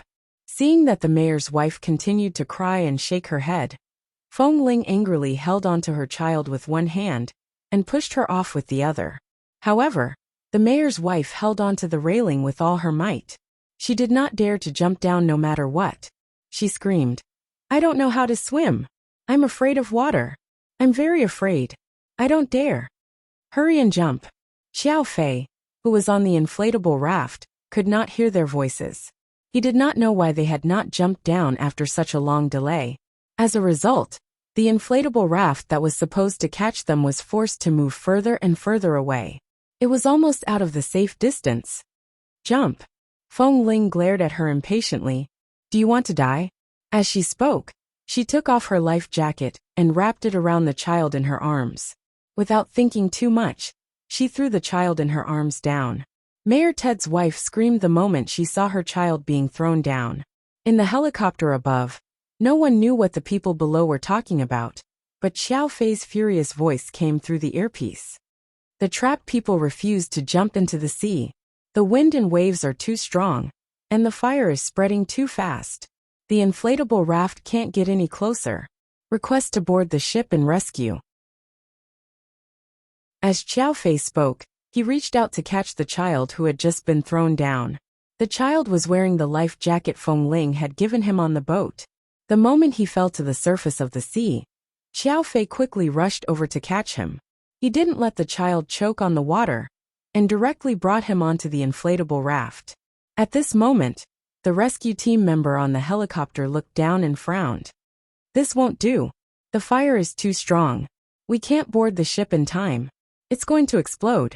The next moment, the voice of the rescue team member connected to the second-line communication device on the other side sounded in the headset.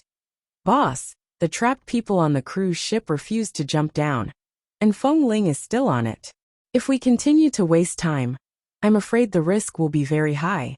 All the rescue ships and helicopters nearby will be affected by the explosion.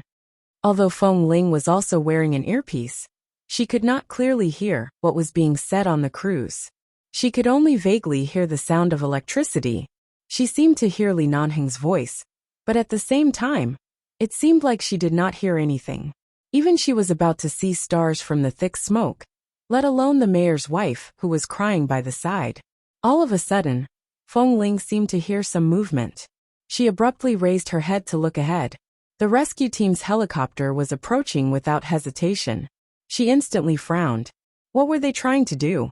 Right now, they clearly knew the ship was about to explode.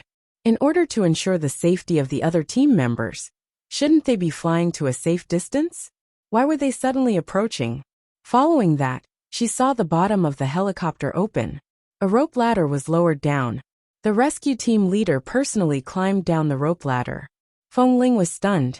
She pulled off her earpiece and looked in the direction where the helicopter was approaching. The helicopter hovering right above the fire was affected by the high heat and emitted a loud noise. The propellers continued to spin rapidly, and the rope ladder swayed violently in the air. The rescue team leader quickly climbed down. After reaching the bottom, he successfully approached Feng Ling and the mayor's wife. Quick, come here. Feng Ling paused for a moment. She knew that they were here to save her. However, she did not forget her mission. The person who did not dare to jump into the sea was the mayor's wife. If this continued and the mayor's wife died, this mission would be considered a failure. She abruptly tugged on the mayor's wife's hand and handed it to the rescue team leader. The rescue team leader only glanced at Feng Ling. He did not need to ask to understand Feng Ling's intentions. Without any objections, he helped the mayor's wife up the rope ladder. The rope ladder could only take one person at a time. Seeing that someone had already successfully climbed up, the helicopter quickly flew away for everyone's safety. The rescue team leader and the mayor's wife were still hanging at the bottom of the rope ladder. However, at the very least, they had already left the explosion zone. Feng Ling directly tugged off the earpiece that could no longer be used due to the high heat and threw it down. As Xiao Fei continuously shouted for her to jump, she abruptly leaped into the sea. Just a second and a half after Feng Ling jumped down, the cruise ship's oil tank instantly erupted with a fiery red cloud. A series of violent explosions rang out behind Feng Ling. The moment she landed on the surface of the sea, Feng Ling felt a violent scorching force from behind her. She felt a sharp pain in her chest, and a metallic taste gushed out from her throat. Accompanied by Xiao Fei's heart-wrenching cry, Feng Ling lost control and fell straight into the sea. The moment she entered the icy surface of the sea, Feng Ling instinctively wanted to swim up, but the intense pain in her back and chest left her with no strength to move. Xiao Fei's inflatable raft had also been affected by the explosion. However, he had already successfully sent the child onto the military's rescue boat. He turned to look at the spot where Feng Ling had fallen into the sea. He wanted to place another inflatable raft down to save her, but was stopped by the military. At the same time, they stopped him from jumping down. They reminded him, "You can't use the inflatable raft anymore. It will cause a chain of explosions. The sea has already been affected. You can't jump." But Feng Ling is still down there. She was injured by the explosion. Let go, dash. Chapter 807. You can't jump down. After the oil tank exploded, the oil inside is still on the surface of the sea. It will still be burning for a long time. We can't be sure if there will be a second explosion. The people on the rescue boat pressed down on Xiao Fei. Don't jump. No. Feng Ling has already been injured by the explosion. Right now he can't swim out on his own. If we delay any longer, he will die. Let go. Let go. Calm down. Feng Ling is a member of our base and a member of our sniper team.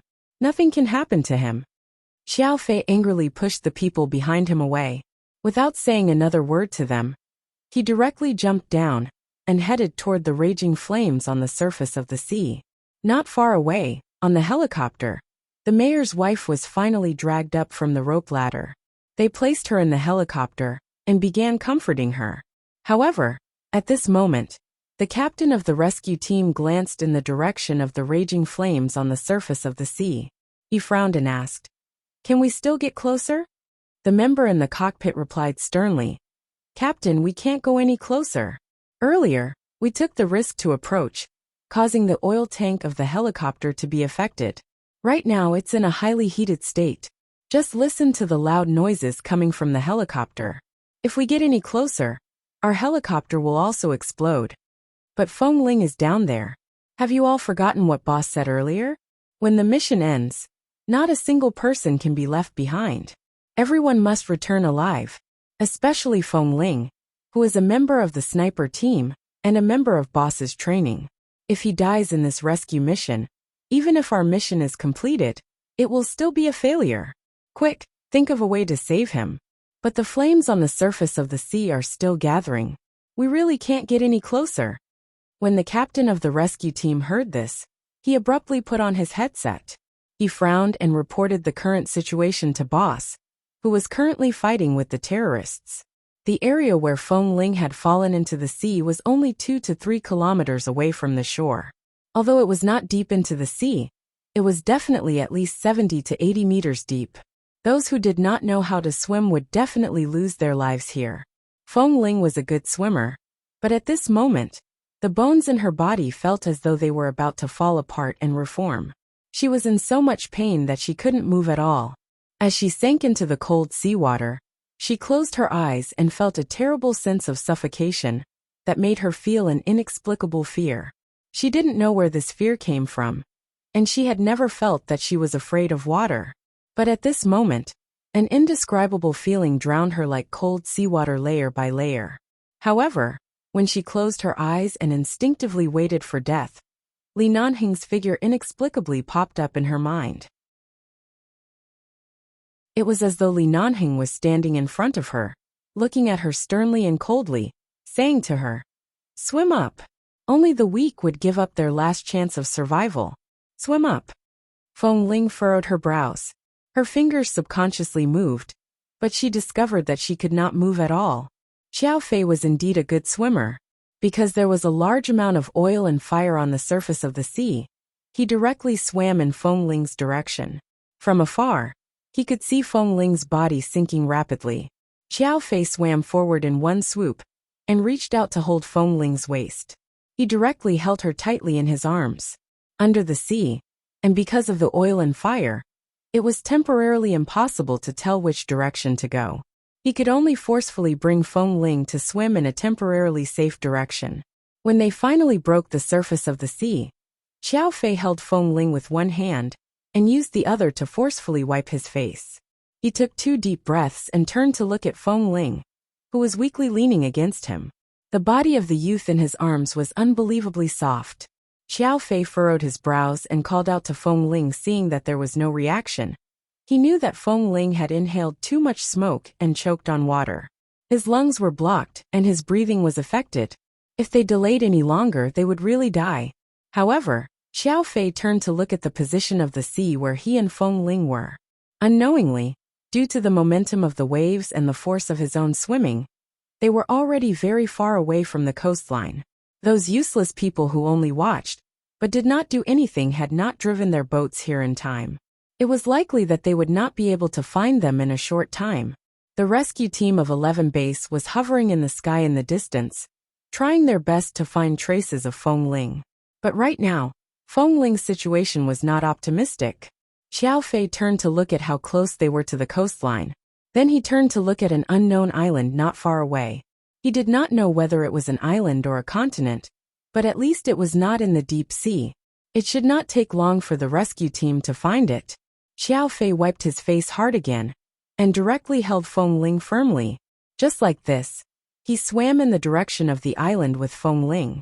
With great difficulty, he finally brought Feng Ling onto the island. Right now, Xiao Fei had to immediately force out the water that Feng Ling had choked.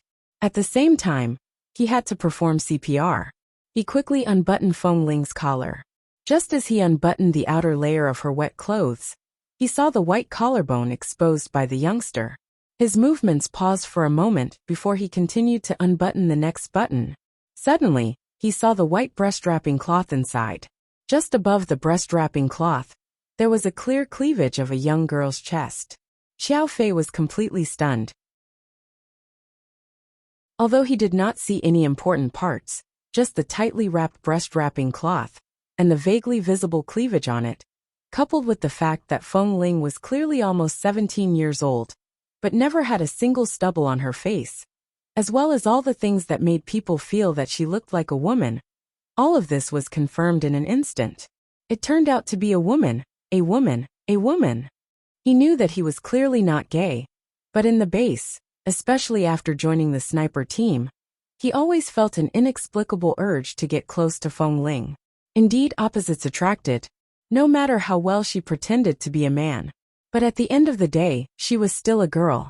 Xiao Fei first stared in disbelief at the pale-faced Feng Ling lying on the shore of the island.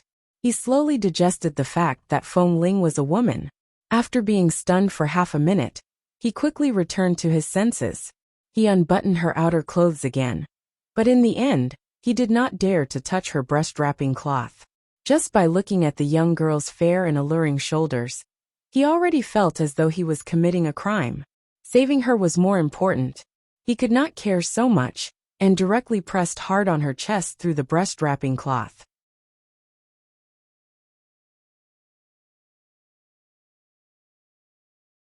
Chapter 808. Feng Ling. Xiao Fei abruptly leaned down to her nose, feeling the frequency of her breathing and breathing. At the same time, he continued to apply pressure on her chest. Breathe, breathe hard, Feng Ling. Can you hear what I'm saying? Breathe hard, quick. Under Xiao Fei's efficient and standard CPR, Feng Ling furrowed her brows because of the pain from the pressure on her chest. More importantly, it was because she had choked on water and inhaled a large amount of smoke, causing her lungs to ache uncomfortably. Cough. She abruptly coughed once more, finally coughing out the remaining water. She instinctively sucked in a deep breath, and then let out a long breath. She then coughed several times before reaching out to push Xiao Fei's hand away. She turned her body to face the person behind her, and coughed violently. Cough, cough, cough, cough, cough. Feng Ling, how are you? Do you feel better? Can you breathe normally? Xiao Fei stood up and walked around her, reaching out to help her sit up. Cough. Feng Ling was slightly unconscious. She coughed a few more times before slowly opening her eyes. From the corner of her eyes, she saw the azure sea and the distant shoreline. She looked in that direction, and took a deep breath after a long while. She said hoarsely, "I'm not dead." The cruise's oil tank exploded. Under normal circumstances, you should have died without a doubt. However, the cruise has been parked here for a long time. There isn't much oil in the oil tank, but the power of the explosion should have caused damage to your internal organs. When we return, we must immediately find a doctor to take a look. As Xiao Fei spoke, he raised a hand to wipe the sand and water off her face. At the same time, he pushed back the strands of hair covering her forehead and watched her pale face with concern. How do you feel now? Cough. Fengling coughed again. She wanted to speak, but she instinctively raised her hand to touch her aching chest. However, the moment she touched it, her expression faltered. She lowered her head to look at her combat uniform and the black shirt inside. Only the white chest wrapping cloth was wrapped around her body. She abruptly froze. Just as she was about to push him away, Xiao Fei sat firmly by her side and supported her slightly unstable body. I'm sorry, I discovered your secret, but I had no choice but to unbutton your clothes in order to save you. When I saw inside, I stopped, so I didn't see anything I shouldn't have seen. Fengling did want to push him away, but she didn't have the strength right now. She just sat there stiffly, raised her hands, and gripped the 2 layers of clothes tightly, covering her shoulders and collarbone. At the same time, she raised her eyes that were red from coughing and looked at him cautiously. Seeing her expression, Xiao Fei understood what she meant. You pretended to be a man because you wanted to stay in the base safely, didn't you? Fengling didn't speak, but her expression was very bad. But just now Xiao Fei saved her life, so she couldn't say anything. Besides, he really didn't unbutton her clothes. CPR did require her to unbutton her clothes. Xiao Fei didn't do anything wrong. She didn't even have any reason to blame him. Don't worry. As long as you don't have any impure motives and don't do anything that will threaten the base, I won't tell anyone about this matter. Xiao Fei looked at her and thought of her excellent performance. A girl was actually more hardworking than a man. On one hand, he admired her, but on the other hand, his heart suddenly softened because of her. However, just now, he accidentally discovered this secret, so he was a little embarrassed. He said hoarsely, I swear I really didn't see anything just now. Fengling closed her eyes and slowed down. Only she knew the way her chest wrapping cloth was wrapped. She also knew at a glance whether it had been undone or not. Xiao Fei didn't lie to her. Besides, Xiao Fei was the deputy drill master of the sniper team, which was equivalent to half a superior to her. Coupled with his promise earlier, she couldn't say anything more. Drill Master Qiao. Her voice was a little hoarse. At this moment, there was a burning pain in her chest, and she said hoarsely with some difficulty, I'm an orphan. I don't have parents and I have nowhere to go. 11 Base is now a home for me. The base doesn't accept women, so I have no choice but to do this.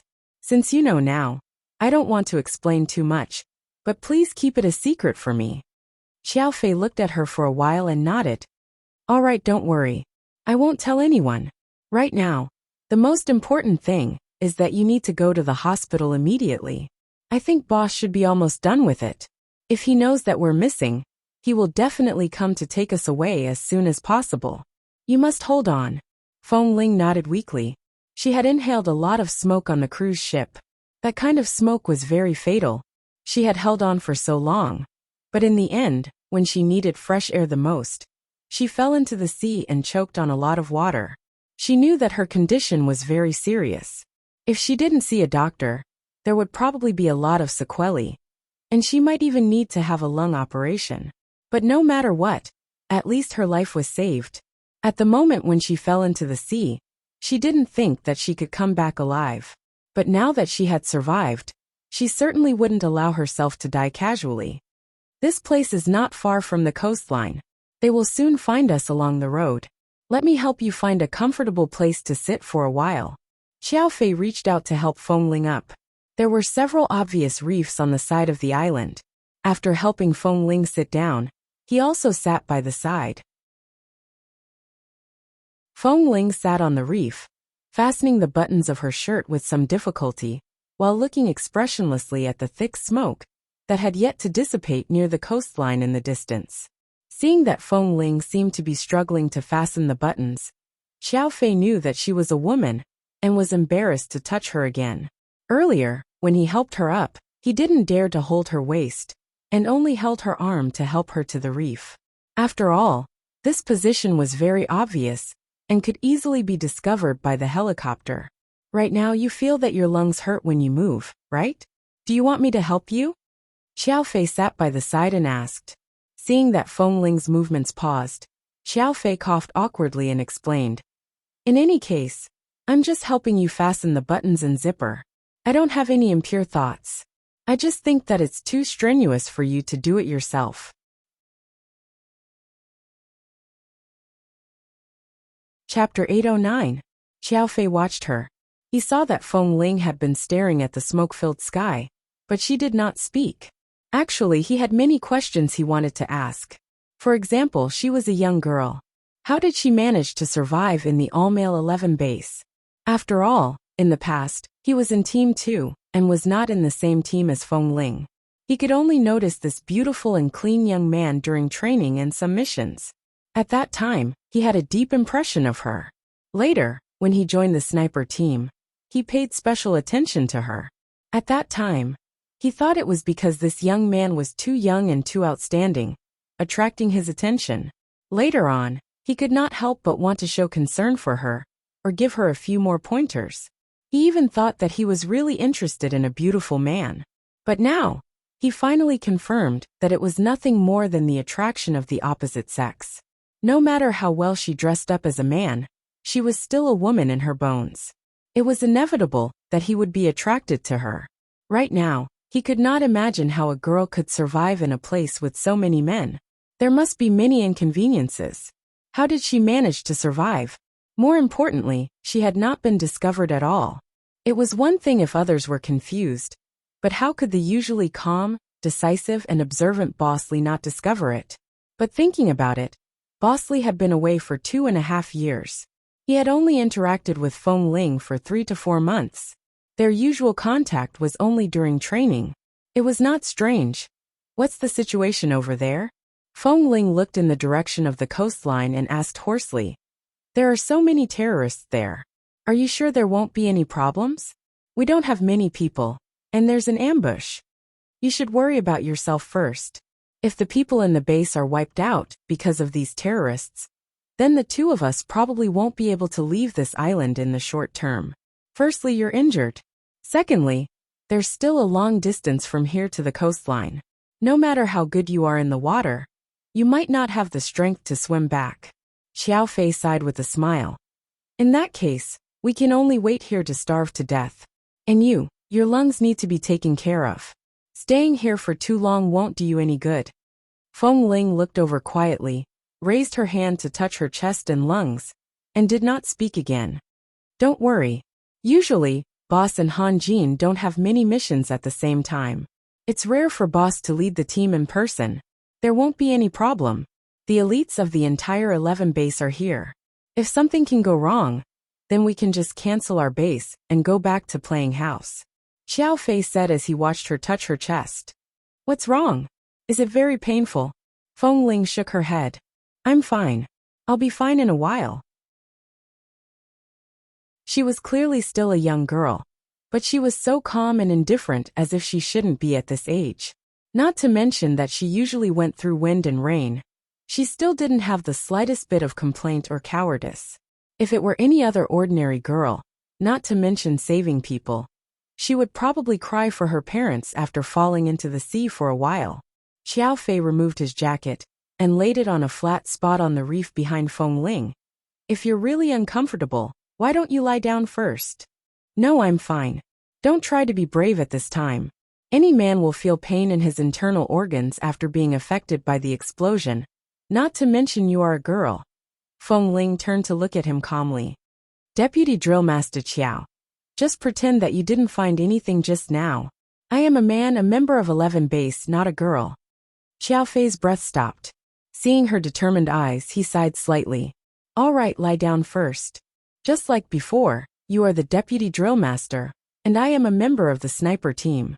You are my superior. There is no need to treat me like this. Feng Ling's voice was hoarse and calm. I am no different from others. He understood that Feng Ling hoped that nothing had happened. If the person who found out that she was a girl was someone else, she would probably kill him. However, the person who found out was her deputy instructor. Apart from giving him a few reminders, she couldn't do anything else. At the very least, She would be worried that her secret would be leaked out. Xiao Fei did not make things difficult for her. He raised his hand and heavily smacked her head. He used the same strength he usually used on the other members of the team. All right, don't be so long-winded. I'm not that talkative. I won't send away the most promising member of the sniper team, just to share a secret. Don't you think so? Feng Ling's heart was pounding. Xiao Fei did not make things difficult for her. He raised his hand and heavily smacked her head. He used the same strength he usually used on the other members of the team. Feng Ling didn't feel much pain after being patted, but her short hair, which was still wet and sticky from the seawater when she just came to the island, was now pressed against the scalp on the back of her head. She shook her hair, and a few strands of short hair on her forehead swayed a few times. Xiao Fei watched this scene. In his mind, he was already imagining how Feng Ling would look like if she had long hair like other girls and wore ordinary clothes. Compared to Feng Ling's fair and clean face, she could still look so beautiful in men's clothes. Once she turned back into a woman, he thought of how Feng Ling usually trained with Kay and the other big men in the base and rolled around together in the mud. Those stinky brats really got off too easy. All of a sudden, a huge explosion sounded from the abandoned warehouse where the terrorists were gathered. Feng Ling and Xiao Fei both turned to look in that direction. After the explosion, black smoke rose from the abandoned warehouse. The flames were even more terrifying than the ones on the cruise ship. The thick black smoke was slowly swallowed up by the sea. Amidst the black smoke, 3 helicopters slowly flew in this direction. Below them, 2 inflatable rafts were pulled by the sea. Even though they couldn't see clearly from afar, they could tell that 11 Base had sent people to search for them after finding out that they had gone missing.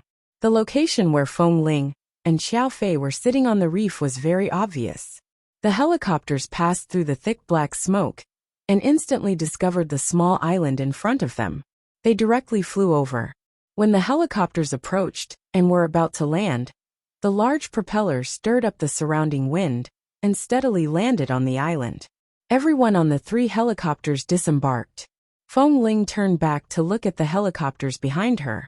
When she saw that Li Nanheng was walking in this direction unscathed, her heart was filled with an indescribable feeling. Strangely, it was as though she had escaped from death herself. However, she didn't know what it was.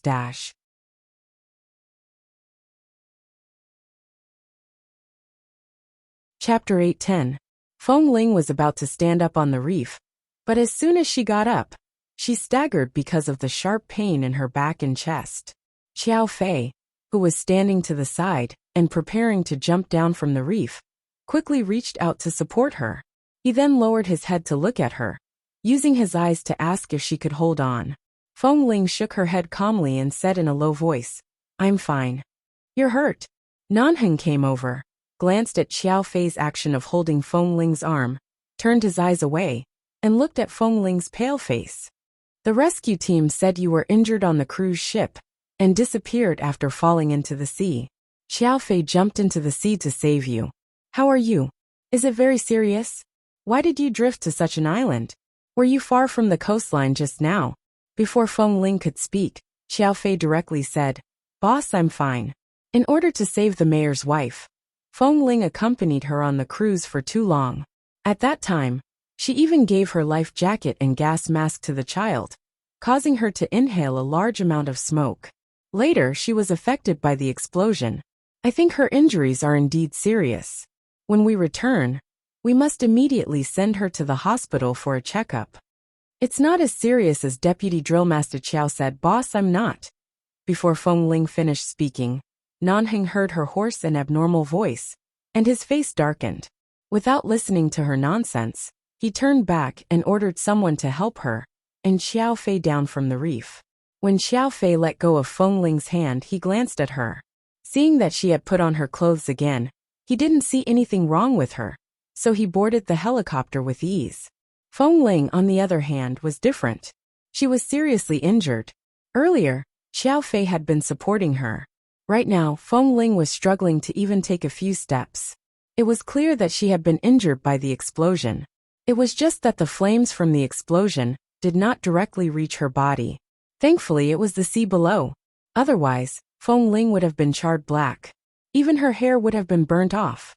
After Xiao Su helped Feng Ling onto the helicopter, Nanheng calmly ordered, Team 3, take all the lightly injured members back to the base infirmary. Han Jin, Bao, stay here to check all the rescue helicopters. Team 4 and Team 5, return to the base training ground and continue to stand by. With that, he hurried back to the helicopter. When he entered the cabin, he saw Feng Ling, who had just been helped into the cabin. Feng Ling turned to look at the man who came back from outside. At this time, the overall situation was the most important. The man's calm expression and tone when he spoke into the headset made Feng Ling feel extremely at ease. It seemed that no matter what happened, this man would not easily frown. No matter what, he could calmly and rationally arrange everything. He was responsible for everyone in the base, and would never care about this. The helicopter took off again. Xiao Fei was in another plane. In this plane, there were only Xiao Su, Nanheng, and Feng Ling in the cockpit. The sound of the propeller was too loud. Feng Ling found another headset at the back and put it on. Li Nanheng's concise follow-up orders echoed in her ears. When she flew over the sea near the coastline, she saw thick smoke billowing below. The fire on the cruise ship had long been swallowed by the waves, leaving only some black smoke. However, above the abandoned warehouse that had just been blown up, the fire was still soaring into the sky. Li Nanheng was calm and collected, methodically giving orders. 10 helicopters, dozens of team members, all listened to his arrangements. After arranging all the follow-up matters, Nanheng took off the headset on his head and tossed it aside. He went to the cockpit and gave a few words to Xiao Su. When he looked back, Feng Ling, who was sitting in the back of the fuselage, seemed to have not recovered from the end of the mission. He walked over to her. When he came to her side, he lowered his eyes to look at her still pale face. Fly directly to the Los Angeles hospital. There is a spare helipad there. The helicopter can be parked there. Feng Ling hesitated for a moment and said, Boss, there's no need to go through so much trouble. I'll just go to the hospital for a simple checkup. The helicopter is a public means of transportation for the base. I can't fly to the hospital because of my personal situation. You were injured by the explosion during a mission. Sending you to the hospital is not a personal matter. But, don't talk nonsense. Where does it hurt? I don't know if it's an internal injury as others have said, but it should be, because my internal organs seem to have been shaken. It hurts so much right now.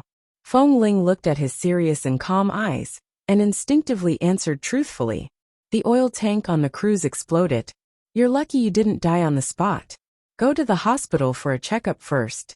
If it's serious, you can be hospitalized for surgery. You can return to the base after you've completely recovered. Feng Ling didn't speak anymore. She wasn't sure if her injuries were serious or not. There was no blood on the surface, but her body was indeed in pain. She could only wait for the hospital to find out the truth before deciding anything else. Although Feng Ling didn't speak, her expression was somewhat solemn. Nanheng glanced at the other helicopters, walked up to her with his long legs, and sat by her side. He asked mildly, How do you feel about your first mission like this? My heart is very excited. Feng Ling's answer was very official. Her voice was hoarse, but her tone was calm. Nanheng sneered. With your abilities, I can easily hand the mission of fighting the terrorists to you. Don't think that I'm denying your abilities by sending you to the cruise. Both sides need people with their own strengths. You and Xiao Fei are good swimmers. If it was anyone else on the cruise, they might not be able to do better than you. Besides, this kind of mission that others think is easy is actually the most difficult. Now that the mission has been successfully completed, I believe you understand what I'm saying. It was indeed very difficult. When facing the terrorists, she only needed to think of a way to protect her own life, and then think of a way to kill the other party. But on the cruise, she had to risk her own life every time to protect others, especially that 3-year-old child who was already scared stiff. Feng Ling coughed, but she turned her back to Nanheng and coughed a few more times. After she felt more comfortable, she turned to look at the man by her side. At that time, Mayor Ted's wife refused to jump down no matter what. There was a delay of about 3 to 4 minutes. Otherwise, we could have safely avoided the explosion.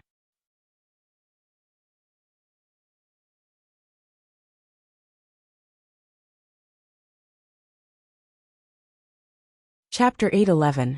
The man's voice was filled with patience and gentleness that Feng Ling had never heard before. Feng Ling thought that she had heard wrongly, but he suddenly stuffed 2 folded jackets into her back, allowing her to lean more comfortably.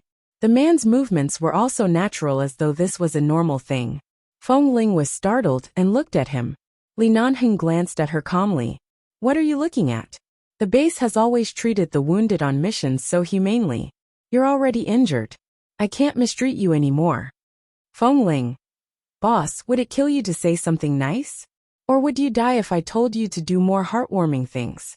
The helicopter arrived at the largest hospital in the center of Los Angeles. Xiao Fei was directly sent back to the base on another plane. During this period, there was no way to contact him, but Feng Ling felt that Xiao Fei's character was not bad, and he was reliable. He probably wouldn't tell anyone about her. So she didn't worry too much, and directly entered the hospital according to Boss Li's arrangement. However, Feng Ling had never been seriously injured before, so the examination this time was very comprehensive, which meant that her gender couldn't be hidden in the medical field. While Nan Heng was outside on the phone with the people in the base hall, she sat in the consulting room and told the doctor about her situation, including that she was actually a woman, but in order to find a suitable place for her to survive, she had to disguise herself as a man. Except for lying to others about her gender, she did not do anything outrageous. She told the doctor that she had been an orphan since she was a child, and that she had finally found a home to return to. She also said that if her gender was exposed, she might get into a lot of trouble, including the military and the police in the hospital. She told the doctor a lot of half-truths, half-lies, half-truths, half-truths, half-truths, half-truths. The doctor was an old man about 50 years old. He was an American, but Feng Ling grew up in the United States, so she was fluent in both Chinese and English, and expressed herself very clearly. The doctor pushed the glasses on the bridge of his nose, asked her a few more questions, and then agreed that if her superior didn't specifically ask about her gender, he wouldn't casually expose this kind of thing, nor would he mention it.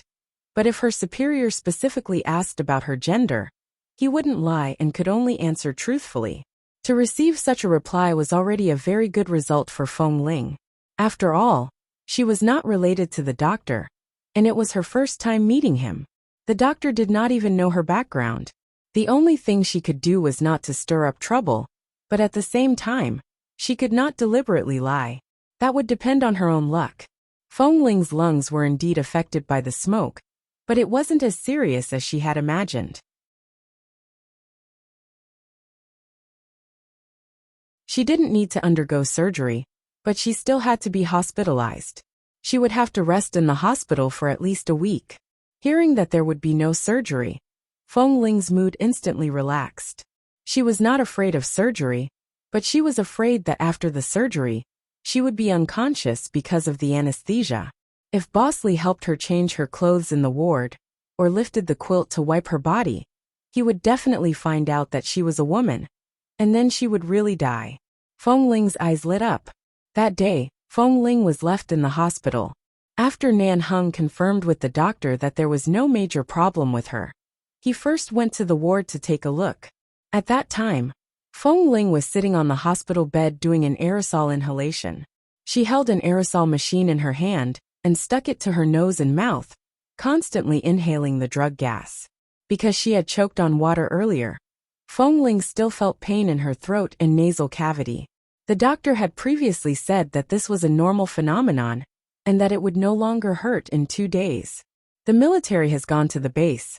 I'll go back to the base first. I'll come back after the mission is completely finished. Xiao Su will stay to accompany you. If you have any questions, just tell Xiao Su, Nan Heng said to her. Feng Ling removed the atomizer from her nose. All right, boss, you don't have to come to see me. I'll cooperate with the treatment and return to the base as soon as possible. I won't delay the sniper team's training. You're already so injured, what's the point of training? Take care of yourself first. With that, Nanhing's cell phone rang again. He had just finished a major mission, but he did not directly return to the base. Instead, he brought people to the hospital. Over there, both the military and the members of the base were about to explode.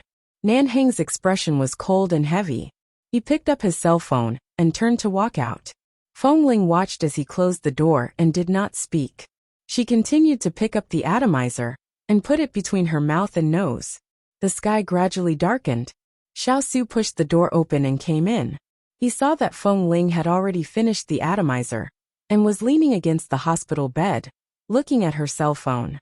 Good, your injury is really ingenious. The injury is very serious, but there is no need for surgery. You just lie in the ward and don't need to do anything. You just need to rest for a week, Xiaosu said with a smile as he placed the dinner he had just bought for Fengling on the table by her bed. Fengling put down her cell phone and glanced at him. If you were injured like this, would you try it? When you really lie here in discomfort, you won't be able to say such words. I know how uncomfortable it is. When I first entered the base, I also participated in a rescue mission like this.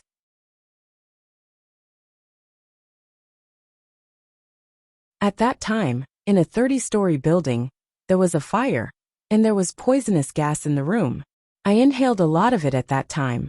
Later, my lungs hurt for a long time. It was uncomfortable to lie down, sit down, and stand. I couldn't stop wishing I could die, Xiaosu said with a smile. So I can understand how you feel. But anyway, boss personally asked you to rest here, so you didn't get injured for nothing. After being in the base for so long, it's rare for you to have a chance to rest like this. That's true. Usually apart from missions, it's training. I really don't have a chance to lie down for a whole day like this. Fengling smiled. In fact, boss also has a plan in his heart. If the situation on the cruise is particularly dangerous, he probably won't let you go. Why?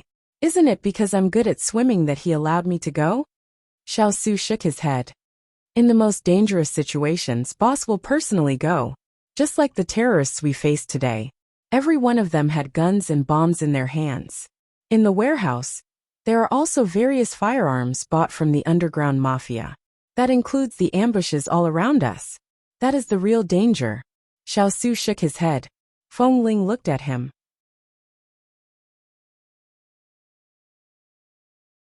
Chapter 8:12. Do you often go on missions with boss? Fengling asked. Xiaosu thought for a moment. More or less. I've been by boss's side for many years. Back then, I was in my teens just like you. I've been in the base for so many years. It won't be long before I leave the base to work at the American police station. To be honest, I'm quite reluctant to leave. After all, this place is no different from home to me. In a situation like today, facing the terrorists, in addition to the explosion of the warehouse below, in such a dangerous situation, if boss told you to jump out of the plane to rescue them, would you jump? I would. He did not hesitate. Even if I would be buried in a sea of fire, blown to death, or even crippled for life, would I still jump? I still have to jump. Fengling's expression softened. That's why saving Mayor Ted's wife and child on the cruise was a mission I had to do. Regardless of whether it was because of the mission or because of human nature, I did what I had to do. I didn't hesitate when I shouldn't have. Right now, it's already good enough that I'm still alive. You don't have to specially take care of me. I'm fine. He did not expect that after asking so many questions, Fengling would only ask them not to take her injuries to heart. This brat, despite his young age, had a steady personality. Who would have thought that he would be so well behaved? It was impossible to dislike him at all. In fact, he even liked this brat from the bottom of his heart. Of course, with Boss Li around, Xiaosu's fondness for Fengling was limited to that of a big brother to a little brother. He did not dare to have any other thoughts. Furthermore, Xiaosu swore that he was absolutely straight. After so many years in the base, he had never had any feelings for any man. However, towards Fengling, it was as though he was watching a child grow up bit by bit. Hearing Fengling's words, Xiaosu was very gratified. The sky outside the window had already darkened. Fengling picked up the food Xiaosu bought and ate some. Boss Li did not return. Throughout the entire time, Xiaosu accompanied her and took care of her. There were many matters in the base waiting for Boss to return and resolve. He had specially left Xiaosu here. Feng Ling understood the importance Boss placed on her. Boss was also very concerned about the injuries of the members of the base. This was enough to prove that he was indeed not an overly cold person. Everything that had happened on this mission was also a form of growth for Feng Ling. In times of crisis, Instructor Qiao's orderly manner showed that they were soldiers who had been through hundreds of battles. She was only a half-baked newbie. She was considered outstanding among the newbies, but among the elites and seniors of the base, she was still a newbie who needed to be trained and grew. In the evening, Xiaosu went to the lounge next door.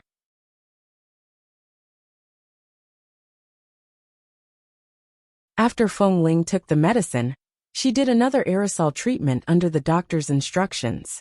This time, after the treatment, she felt that her chest and lungs were no longer burning with pain. She just didn't know if she could have a good sleep. Before going to bed, she sent a message to Xiaosu and asked for some electronic information from the base.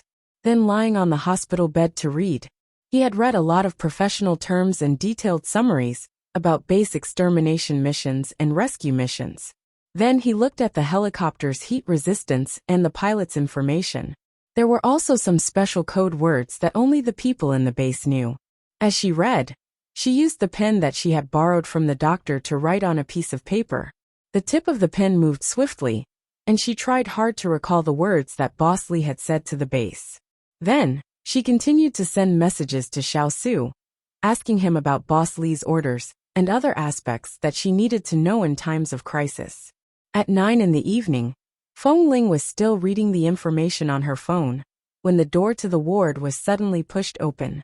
She paused and raised her head from the phone screen to see Li Nanheng, who had actually returned to the hospital.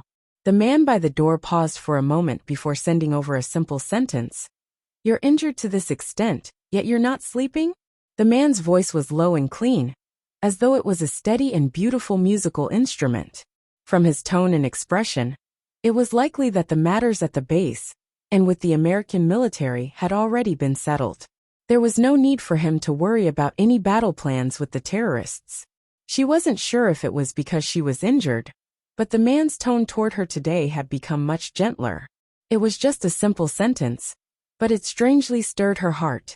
Feng Ling abruptly placed the pen and paper in her hands on the table by the bed. At the same time, she placed her phone by the side. At this moment, Li Nanheng also opened the door. Originally, there was only one emergency lamp by the bedside. Right now, due to the light from the corridor outside, it was much brighter. The man stood against the light, his figure tall and slender. Feng Ling glanced in his direction. It was already so late, yet Boss Li had suddenly returned. She didn't know why she suddenly felt nervous. She directly asked him, "Boss, why did you return to the hospital? Is there something you need from me?" Li Nanheng looked at the slightly pale fellow lying on the bed and casually turned on the light in the ward. The moment the light turned on, he walked over and stood by the bedside. He looked down at the person sitting on the bed and then at the loose, light blue hospital gown that Feng Ling was wearing. They were used to wearing black uniforms in the base. Everyone wore black from head to toe. It was rare to see Feng Ling wearing light-colored clothes. Her pale skin was so white that it was almost translucent. It was tempting to reach up and touch her. He looked at her calmly and said in an indiscernible tone, "The base is fine. You're injured. I can't just leave you here." Feng Ling paused. "But it's already very late. If you rush back to the base, you'll have to drive for a long time. Won't it be troublesome?" Nanheng took off the jacket of his uniform and casually threw it on the simple sofa by the window of the ward. Wearing only a black t-shirt, he said lightly, "I'll stay here tonight. I'll go back tomorrow morning." Feng Ling, "Stay here? Boss, you want to stay in the hospital? Stay in my ward." "What? No."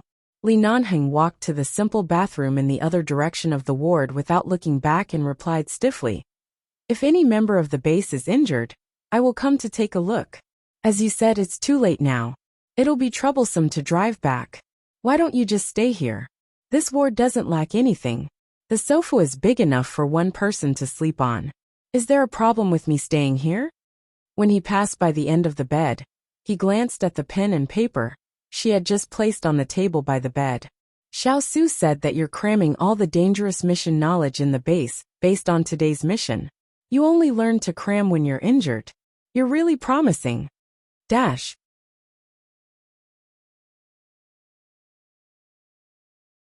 Chapter 8:13. However, when his gaze fell on the contents of the paper, Nanheng's footsteps faltered. He abruptly walked around the bed and picked up the paper. Feng Ling had actually written down everything he had said. Seeing that he was looking at what she had written, Feng Ling's heart tightened. She rushed to explain. I want to quickly get used to the high-frequency and dangerous missions in the future. Since boss brought me along this time, I will definitely have the opportunity to go on such missions with you guys next time. Also, I need to understand the professional jargon boss mentioned on the helicopter. Otherwise, I'm afraid that I'll drag everyone down if I don't understand it. I have to get used to the language environment under such intense missions. Nanheng was silent for a moment. He put down the paper and continued to walk toward the bathroom. It wasn't until she heard the sound of the man showering that Feng Ling realized that boss was still wearing the clothes he had worn during the day. After returning to the base and finishing up everything, he actually rushed back to the hospital without even changing his clothes or showering. Usually, Bosley seemed to have a serious obsession with cleanliness. Usually, when he returned to the base, he would wash up immediately. However, this time, he had rushed back to the hospital. In the past few years, although Feng Ling often hung out with the group of men in the base, she had never shared a room with anyone. Even when she showered, she always had her own room. Right now, hearing the sound of water coming from the bathroom, Feng Ling's expression faltered at the thought of boss showering inside. She picked up the pen, paper and cell phone on the table again. She continued to recall what boss had said during the day to distract herself from listening carefully to the movements in the bathroom. 20 minutes later, the bathroom door opened.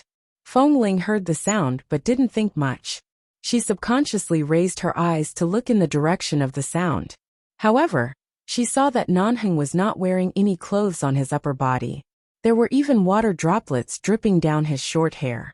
He only had a white disinfectant towel wrapped around his lower body as he walked out. Feng Ling didn't expect that a man would come out after showering without any clothes on. Her gaze fell on his bare upper body. She had seen Kay and the others bare-chested during training, but when she saw the towel wrapped around his lower body, her mind exploded. She abruptly sat up from the bed and rushed over. She ran past him and opened the bathroom door behind him to look in, only to see that the clothes he had changed out of were thrown into the sink by the side. If she didn't wash them, she wouldn't be able to wear them again. She could only close the bathroom door. When she turned back, her eyes met Nanheng's gaze. For a moment, the ward fell into a strange silence. What are you looking for? The man saw her suddenly jumped out of bed and ran over in a hurry, and his eyes were inexplicable. Feng Ling. Boss, didn't you bring spare clothes? Nanheng glanced at her coldly and casually tied the towel around his waist more tightly. With his back facing her, he walked to the sofa and picked up his phone to call Xiao Su. Go buy me a set of clothes in the right size nearby. After hanging up the phone, the man glanced at the guy who was standing stiffly by the bathroom door. Why are you in a daze? We're both men. Did taking a shower touch your abnormal nerve? Feng Ling. He casually picked up the jacket that had been thrown on the sofa and took out a cigarette. He was about to light one, but the moment the lighter lit up, he paused and extinguished it. He turned back to look at the person who had returned to the bedside and remembered that Feng Ling's lungs were having some problems from the smoke. If he smoked in the ward, it would be a second injury to Feng Ling's lungs. The man bent down again and threw the cigarette and lighter back onto his jacket. He said lightly, You don't have to look at me so nervously. I won't smoke anymore. You should rest when you need to. You don't have to look at me.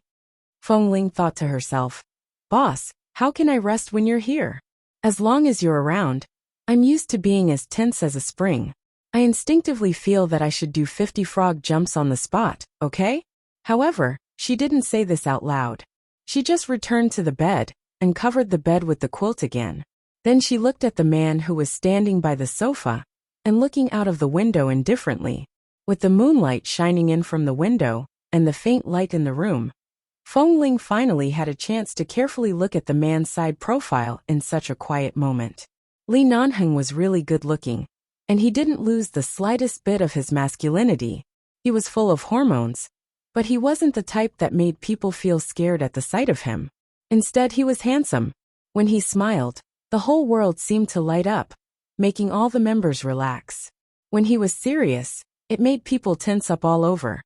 And when he was cold, it made people feel as though the god of death had arrived.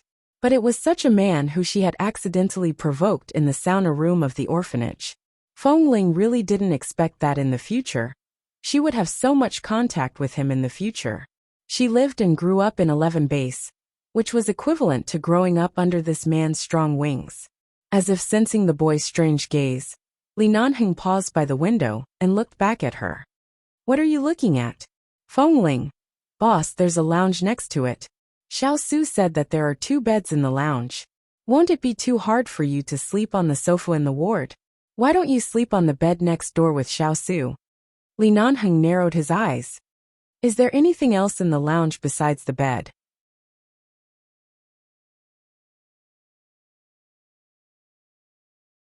"Feng Ling, there should be a bathroom. You want me to sleep next to the bathroom?" Feng Ling paused and then said, "How about boss, if you really want to stay here, I definitely can't make it hard for you. You sleep on my bed, and I'll sleep on the sofa." Li Nanheng's voice was cold. "I'm fine. You want me to sleep on the hospital bed?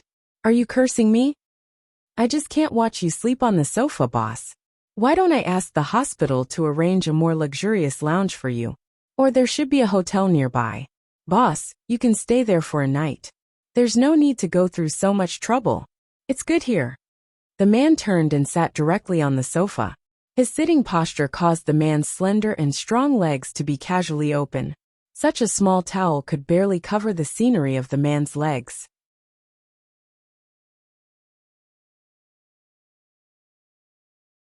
Chapter 8:14. Perhaps it was because the ward was too quiet. Or perhaps Feng Ling was used to living alone in a room. In this medium-sized ward, she seemed to be able to hear the man's steady breathing when she closed her eyes, which sounded particularly pleasant in the quiet night. She had never thought that a person's breathing could attract her attention. Feng Ling closed her eyes for a while, and really didn't dare to look at the sofa. But she could roughly hear what was going on. For example, she vaguely heard the man change his position on the sofa. He should be leaning against the side where there was a pillow. Thinking of Boss Li's usual behavior, she guessed that at this moment, the man should be casually stretching his limbs and leaning against the sofa to relax. Then she heard the sound of a cell phone. But it only rang a few times before it turned to silent. Boss Li must have muted the phone, because he was afraid of disturbing her. After lying stiffly for a while, Feng Ling turned over on the bed. "Still not sleeping?" The man's voice rang casually, which was particularly clear and quiet in the quiet night. Feng Ling turned her back to the man on the sofa, opened her eyes and said softly, "Yes, I'm going to sleep soon. Do you feel uncomfortable?" "No, I had 2 inhalations today and feel much better. I should be able to leave the hospital in less than a week. I don't think it's too serious." "The doctor asked you to stay in the hospital for observation for a week. So stay for a week. It doesn't matter if you are here or not. Rest assured and don't rush back." After the man's voice fell, the ward returned to silence. Feng Ling didn't speak anymore, but just closed her eyes. About half an hour later, there was a light knock on the door, and then Xiao Su came in. Seeing that Feng Ling was lying on the bed, he walked over lightly and put a set of clothes he had just bought on the sofa. "Boss, try this set of clothes to see if it fits you. I bought it according to your usual size. It should be about the same." "Well, okay, go to rest." Li Nanheng took out the clothes from the bag and gestured for Xiao Su to go back to the rest room to rest early. Xiao Su nodded. After all, it was too late. It was not good to talk in this ward, so he turned around and walked out. The ward returned to silence. Nanheng spread out the newly bought clothes and was about to change into them by the sofa. He paused and looked at Feng Ling. who was lying on the bed with her back to him. Normally speaking, they were all men, and there was nothing to avoid.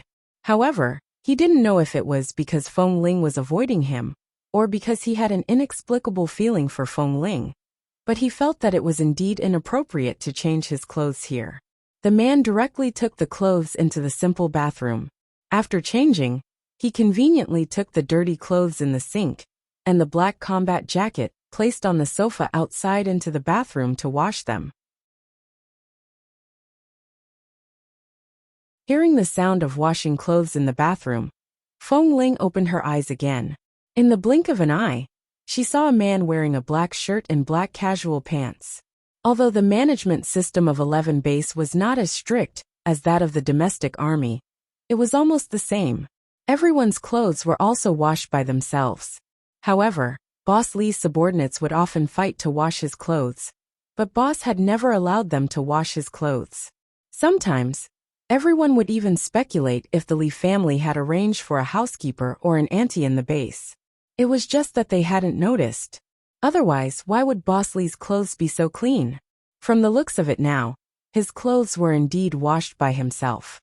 Even if this was the young master of the Lee family, he had been sent to 11 Base from a young age.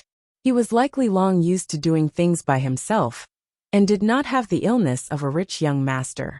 Although there were simple washrooms and bathrooms in the hospital ward, it wasn't a suitable place to wash clothes. Nanheng picked up a piece of antiseptic soap from the side, and casually washed away the dirt and bloodstains on his clothes. At the very least, his clothes didn't look as dirty as before he washed them with clean water and hung them in the bathroom. He planned to wash them again in the washing machine when he returned to the base. The man walked out of the bathroom and turned to see Feng Ling, who had unknowingly opened her eyes again. His cold brows furrowed. The moment their eyes met, Feng Ling thought for a moment and sat up from the bed. "Boss, I can't sleep. Why don't you tell me about the things to take note of when confronting terrorists? If there's such a mission in the future, I can also be on the front lines," Feng Ling said as she sat up. "There aren't many things to take note of. A mission is just a mission. While completing the mission, the most important thing is to remember to protect your own life. 11 Base doesn't have such brainwashing ideas of sacrificing one's life for the country. We are only a semi-military base, serving all the countries included in the United Nations. We are responsible for all aspects of security.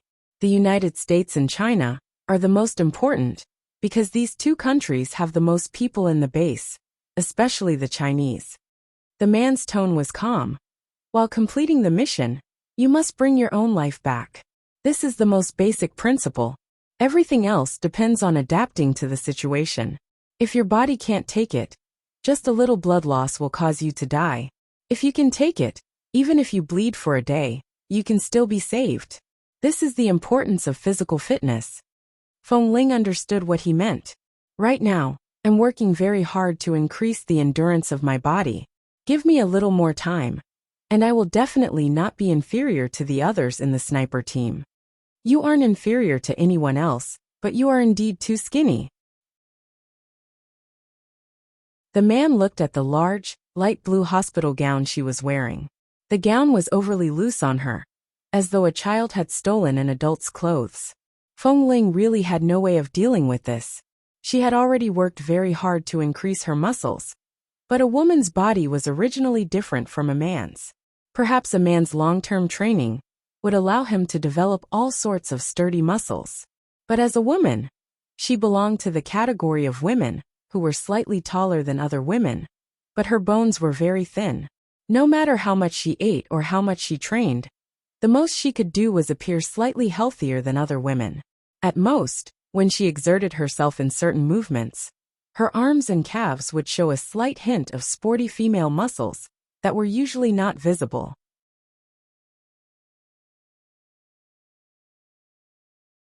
Chapter 8:15. Nanheng took a look at the time and saw that it was already past 10 o'clock at night. He was about to walk back to the sofa when he paused and looked back at Feng Ling, who looked like she couldn't control her weight and muscles. "You can't sleep. Shall I accompany you out to gain weight?" Feng Ling was startled. "How do I gain weight? Before I came here, I saw that there is a food street near the hospital. There are all kinds of American and Chinese snacks. Do you want to try it? The moment Feng Ling heard this, she stood up, grabbed her coat, and put it on. Anyway, it was summer and the night was not cold. She then put on the pair of flip-flops that Xiao Su had bought for her, grabbed her phone, and followed the man out. 11 Base was outside the suburbs of Los Angeles. Although the environment of the base was very good, it was far from the city. Usually, people didn't have the chance to stroll on such a small street. Although Feng Ling was not very interested in these things, since she couldn't sleep, it was better to go out for a walk than to lie in the hospital like this. The doctor had also said that she only needed to receive treatment, an aerosol inhalation, at a fixed time every day. No surgery, no injections, and only needed to stay in the ward when the doctor came to check up on her. The rest of the time she was free to move around. Besides, she wasn't that delicate. She could go on a mission at any time with such a small problem, let alone going out for a stroll or a midnight snack. Li Nanheng had walked to the door and was standing outside looking at her. Feng Ling walked over quickly, looking not sleepy at all. "Boss, can I just put on my coat and go out? I won't change the hospital gown inside. It's too troublesome to change it." He looked at the loose clothes she was wearing and squeezed out a flat voice from his throat. "Anne." The two of them walked out. In order to avoid the sight of the nurse on duty, Feng Ling deliberately turned to a public bathroom. When the nurse turned to go to the office to get something, she quickly walked in the direction of the elevator. After entering the elevator, Li Nanheng glanced at Feng Ling standing by the side. "What do you want to eat?" Hearing this, Feng Ling suddenly smiled, stood closer to him, and said in a relaxed and cheerful mood, "Didn't you say that there are local American snacks and Chinese snacks? I haven't eaten any snacks before. Let's go take a look first." Who knew that she had lived for more than 10 years, but had never eaten those snacks? It was rare for her to experience it once, so she was probably a little excited. However, Feng Ling was not good at showing such excitement, so her eyes seemed to be blooming with some kind of brilliance and were bright. Nanheng looked at her for a while and didn't say anything, but the corners of his mouth curved into a smile that even he didn't notice.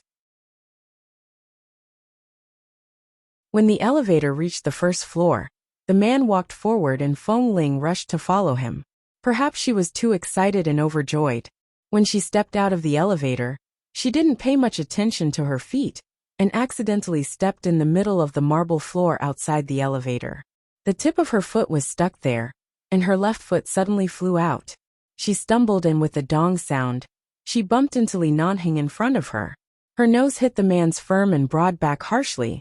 Nanheng didn't expect the situation behind him, and was almost knocked down a marble staircase in front of the elevator. Fortunately, he held onto the railing of the staircase and steadied himself. Feng Ling raised her head with lingering fear, only to see Li Nanheng's expressionless face. The man narrowed his eyes. "You're so reckless. I'm not in front of you. Do you want to fall down?" Feng Ling could still feel the warmth of the man's back, and her heart was thumping nonstop. Hearing this, she coughed and bent down to pick up the slippers that had just flown out. "I didn't do it on purpose." As she put on her shoes, she glanced at the marble staircase in front of her. This largest hospital in Los Angeles was very luxurious. A part of the first floor had been dug down to build a particularly large main entrance hall of the hospital. From here, it took about 4 or 5 steps to reach the bottom. Thinking of the scene, that if Li Nanheng lost his balance and rolled down the stairs, Feng Ling couldn't help laughing.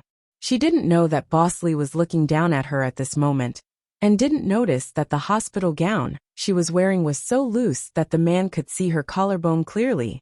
The boy's collar was loose. As she squatted like this, the man could see the view of her collarbone. Li Nanheng's eyes abruptly darkened. His Adam's apple moved, and his heart skipped a beat. Damn it! This boy's collarbone was so beautiful. He should be a woman. Was he born with the wrong gender? Why did he have to be a man? The snack street Li Nanheng mentioned was indeed behind the parking lot downstairs of the hospital. It was a very long street. On both sides were various small shops selling all kinds of things. At night, various stalls would come out and occupy both sides of the street. Over the years, It had gradually become a standard snack street, which was equivalent to a particularly prosperous night market in China. From the main entrance of the hospital, they walked to the parking lot on the ground and passed through the alley behind. In total, it took about 10 minutes to arrive. In these 10 minutes, Li Nanheng walked in front. The man's side profile was cold and calm, elegant and aloof. When they arrived at the snack street, the man's every breath and every step, in a unique way, signaled to strangers to stay away. Feng Ling followed by the man's side as they walked down the bustling street. It was as though all of her life experiences since she was young, and the life that was so peaceful that other than eating and living, there was finally a hint of dust in her life at this moment. It was as though this was the life that a person should come into contact with and enjoy in this world. Busyness and enjoyment, eating and drinking happily in this chaotic world were not as simple as eating and wearing warm clothes. Everyone here seemed to be very interesting. When Feng Ling was young, she was raised by a pack of wolves. When she grew up, she didn't have any thoughts. Now, standing in such a crowded place, seeing all kinds of lights and people, she suddenly thought of her parents for the first time in her life. Who exactly were her parents? What kind of people were they? Why was she separated from her parents? Was she an abandoned child? Or did something happen? In such an interesting world, why did she not even know where her roots were? In order to dispel the sudden doubts in her heart, she took the initiative to say, "It's so lively here. Boss, what do you want to eat?" "Anything." How was she supposed to respond? Kay said that the Chinese barbecue is very delicious. "Is that a barbecue stall? Let's go eat barbecue." "Anything." "Oh, dash."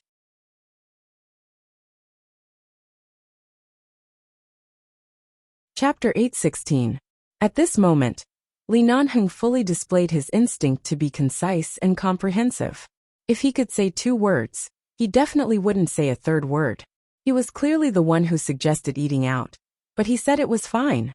How could Feng Ling, who had never eaten these things, respond? She didn't even know how to choose. Feng Ling tilted her head and touched his calm face. The two of them walked side by side for a while. The man didn't say a word. He only occasionally looked at the various stalls by the roadside and didn't say much. He invited someone out to shop on the food street and then left her to fend for herself? Was this the so-called straight man who didn't know how to be romantic and coax people? If she had known this, Feng Ling wouldn't have come down from the hospital in the middle of the night to shop on some food street. But Boss Li took the initiative to suggest it. How could she refuse? Feng Ling tried hard to find a topic. "Boss, do you usually come to the hospital to visit every member of the base after they are injured?" "Yes." "Then do you also stay in the same ward as the injured members?" Li Nanheng glanced at her. "Just say what you want to say. There's no need to beat around the bush." Feng Ling. He saw through her so easily. Nanheng glanced at her face and added indifferently, "After all, I'm the person in charge of the base and the captain of all the training teams. Except for missions and training, I don't have much contact with the members. If I don't show up to visit and show how much the base values every member when they're injured, it would be too much." His words made it seem that even visiting her in the hospital was just doing his duty, and he didn't have the slightest intention of caring for her. He was clearly a person who was cold on the outside but warm on the inside. But he insisted on making himself sound so unapproachable and heartless. Feng Ling's soft, short hair fluttered in the night wind. She fidgeted with the stray hair by her ear, and suddenly seemed to recall something. She turned to ask him, "Boss, is there a barber shop nearby?" Li Nanheng paused and looked at her. "Why are you looking for a barber shop?" "Cut my hair. I feel that my hair still looks a little longer. It's perfect to cut it to Kay's and Tam's short length." She pointed at her soft, short hair sticking to her forehead. "The barber in the base always says that my hair is very good, and that it's a pity to shave it short. He stubbornly insists that I keep this hairstyle. It's rare for me to come out. If there's a barber outside, I'll shave it short. That way, I'll probably look a little healthier than before." "This guy wants to shave his head." Li Nanheng glanced at her calmly. Although the young man's hair was short, he at least looked refined and gentle, making people feel that he was exceptionally soft. He tried to imagine what Feng Ling's hairstyle would look like if it was shorter. He had to admit that even if Feng Ling had a shorter hairstyle, she would still look good. However, he had gotten used to looking at her this way. If she suddenly changed her hairstyle, he wouldn't feel right. Li Nanheng couldn't tell what he was feeling, but he really didn't want her hair to be too short. Besides, this length was also very normal. If her loose and soft hair was rubbed on this guy's head, it would feel very comfortable. If it was short, if he rubbed it, it would probably hurt. When Feng Ling first arrived at the base at the age of 13, her hair was very short. Later, it was the barber in the base who trimmed her hairstyle, and she had maintained it for a long time. Li Nanheng couldn't tell what he was thinking at this moment. He quickly glanced at a small barber shop not far away and said indifferently, "There's no one nearby." Feng Ling paused. "Then boss, where do you usually go to get your hair cut? Is it all done by the barber in the base? There are so many men in the base. Why would it be so troublesome? Buy a hairdresser and do it yourself." He coldly opened his eyes and lied. Feng Ling looked at his short but handsome hairstyle suspiciously. "Boss, did you come up with this hairstyle yourself?" Li Nanheng was too lazy to answer. When they passed by the barber shop in front, he deliberately took her across the long street from the other side of the crowd, and didn't approach the barber shop. He didn't answer, and Feng Ling didn't insist on asking.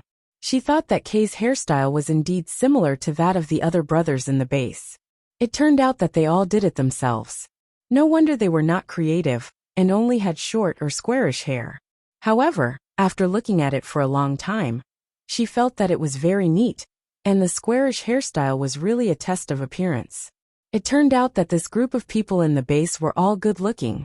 After passing by the barber shop, and making sure that Feng Ling wouldn't see him, Nanheng continued to walk forward silently.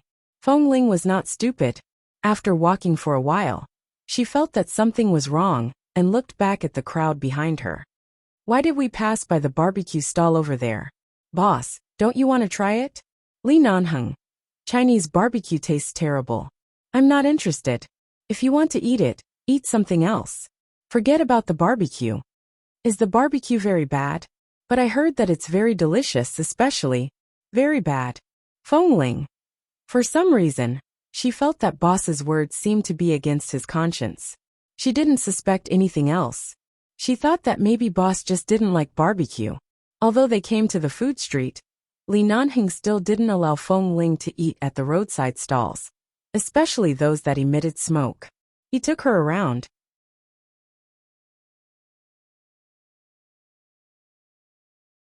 Feng Ling knew that it was because she still needed to aerosol to clear her lungs, and she couldn't smell these smoky things.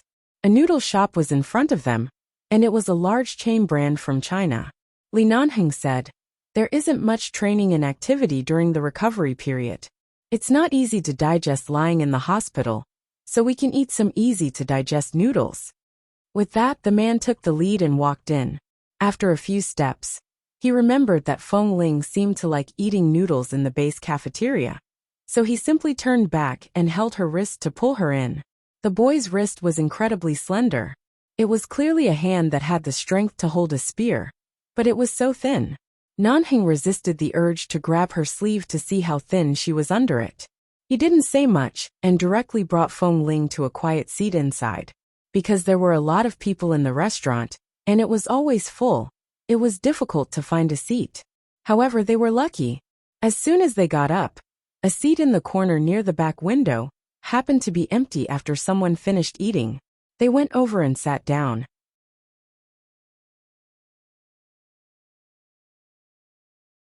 Chapter 8:17. It's all unclean and unnutritious junk food outside. Don't eat those now. Just sit here and eat a bowl of noodles. The man's face was still expressionless. Feng Ling. But boss, this is my first time shopping on the food street. It smells quite good. Seeing the boy's somewhat regretful expression, it seemed that since Feng Ling appeared in the base, this was the first time she saw this usually calm boy had such an expression of longing for something. When your body is better, I'll bring you here again if you want to eat. Bear with it for the next few days. Feng Ling's gaze fell on the wine list on the table, which was clearly marked in both Chinese and English. After asking for a bottle of mineral water, She raised her eyes to look at him. Can I come again in the future? If the base is not busy, I can bring you here again on the weekends during the afternoon break. With that, Nanhing ignored her and directly ordered 2 bowls of the best beef noodle in this chain restaurant from the waiter, who came over. Seeing that the boss clearly said that he wanted to come out to eat, but in the end, his attitude seemed to be, I don't want to be very warm to you. Feng Ling didn't say much while waiting for the noodles. When the waiter brought up the noodles, Feng Ling thanked him, and at the same time turned to ask politely, May I ask if there's a barber shop nearby? Li Nanheng had just picked up a magazine from the magazine rack by the table when his hand paused. He turned his eyes and looked at the waitress standing by the side with a somewhat dangerous look. The waitress saw such a handsome and fair-skinned little boy was politely asking her, and for a moment, she didn't notice the look in the eyes of the tall and handsome man opposite her. She directly answered, There's a barber shop behind the hottest barbecue stall 300 meters away. Behind the barbecue stall? The barbecue place that they just passed by? Feng Ling paused and abruptly turned to look at Li Nanheng. Seeing that she had nothing to do, the waitress smiled again and turned to leave. Li Nanheng was expressionless and did not explain. He directly spat out 3 words. Don't cut it. Feng Ling, why? He still remained expressionless. No reason. I'm your boss. This is an order.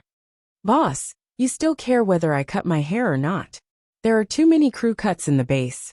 I'm tired of looking at them. Your hairstyle isn't bad. With that, Li Nanheng casually asked a waitress passing by, Isn't his hairstyle good? The waitress was confused by the question, but when she took a closer look at the handsome young man in front of him, she smiled sincerely and said, Yes, very handsome and good-looking, like he walked out of a manga. Feng Ling could only smile at such an evaluation. When she raised her eyes again, she saw that Li Nanheng had raised his eyebrows.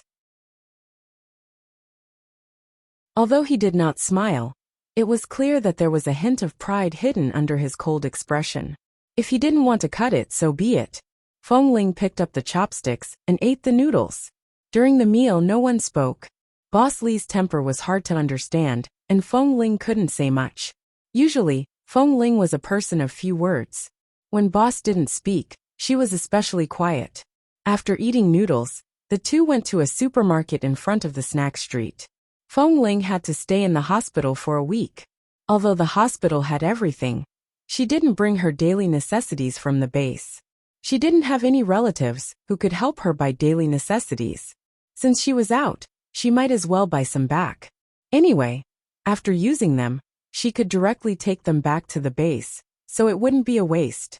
When they arrived at the supermarket, Feng Ling looked at a lot of things, including shampoo, shower gel, toothpaste, toothbrush, towels, and sunscreen that could be used in the base, as well as some other daily necessities. However, she did not pick things fast, and even very slowly. She habitually looked at the price, compared it with the price of similar products, and calculated which was the most cost-effective. Finally, she picked up the bottles and cans and put them into the shopping cart. Li Nanheng looked at her by the side. After a long time, he asked indifferently, The bonus that the base usually gives you is not enough? Even if a part of it is with me, it will not be less than 10,000 yuan a month. Do you not have enough money? Feng Ling chose a toothpaste and put it into the shopping cart. It's enough. Since it's enough, why are you so frugal? Feng Ling paused and raised her head to look at him. I'm used to it. Before entering the base, I didn't spend much money. After entering the base, there isn't much that I need to spend money on. It's rare that I come out to buy things. I want to feel the pleasure of buying and choosing things. Li Nanheng. In fact, when Feng Ling was a child, she was often hungry. Some people could describe her as poor, but she was not poor. When she was a child, she had no concept of money or life. She just wanted to eat and live, like an animal's instinct. Later, she gradually understood the importance of money, but she would not waste every penny. Otherwise, she would only feel unsettled. Watching her choose and compare, Li Nanheng felt annoyed. The reason for his annoyance was not because he was impatient to wait here. Instead, he could see how bad Feng Ling's life was. Otherwise, she wouldn't be so careful. When she thought about how this young man had once passed by the window of a certain restaurant and was almost chased out just because he wanted to go in for a bite of someone else's leftovers. It wasn't hard to imagine the worst days when she had to starve. There were many members in 11 Base with poor family conditions, but no matter how poor they were, at least they had someone to rely on. However, most of them were from wealthy families and only chose to enter 11 Base to train. But Feng Ling was clearly different. "Do you still want to eat barbecue?" the man suddenly asked in a low voice. Feng Ling, who was picking a toothbrush cup, paused and looked up at the man. It seemed that she could see the indescribable emotions in the man's eyes. It seemed that he had a particularly uncomfortable feeling of guilt for not being able to satisfy what she wanted to eat just now. However, this emotion was not obvious.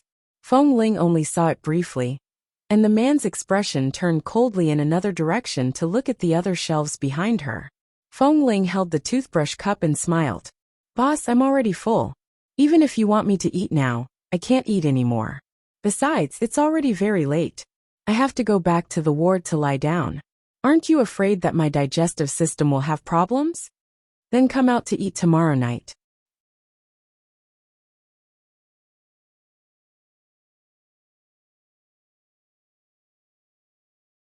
Chapter 8:18.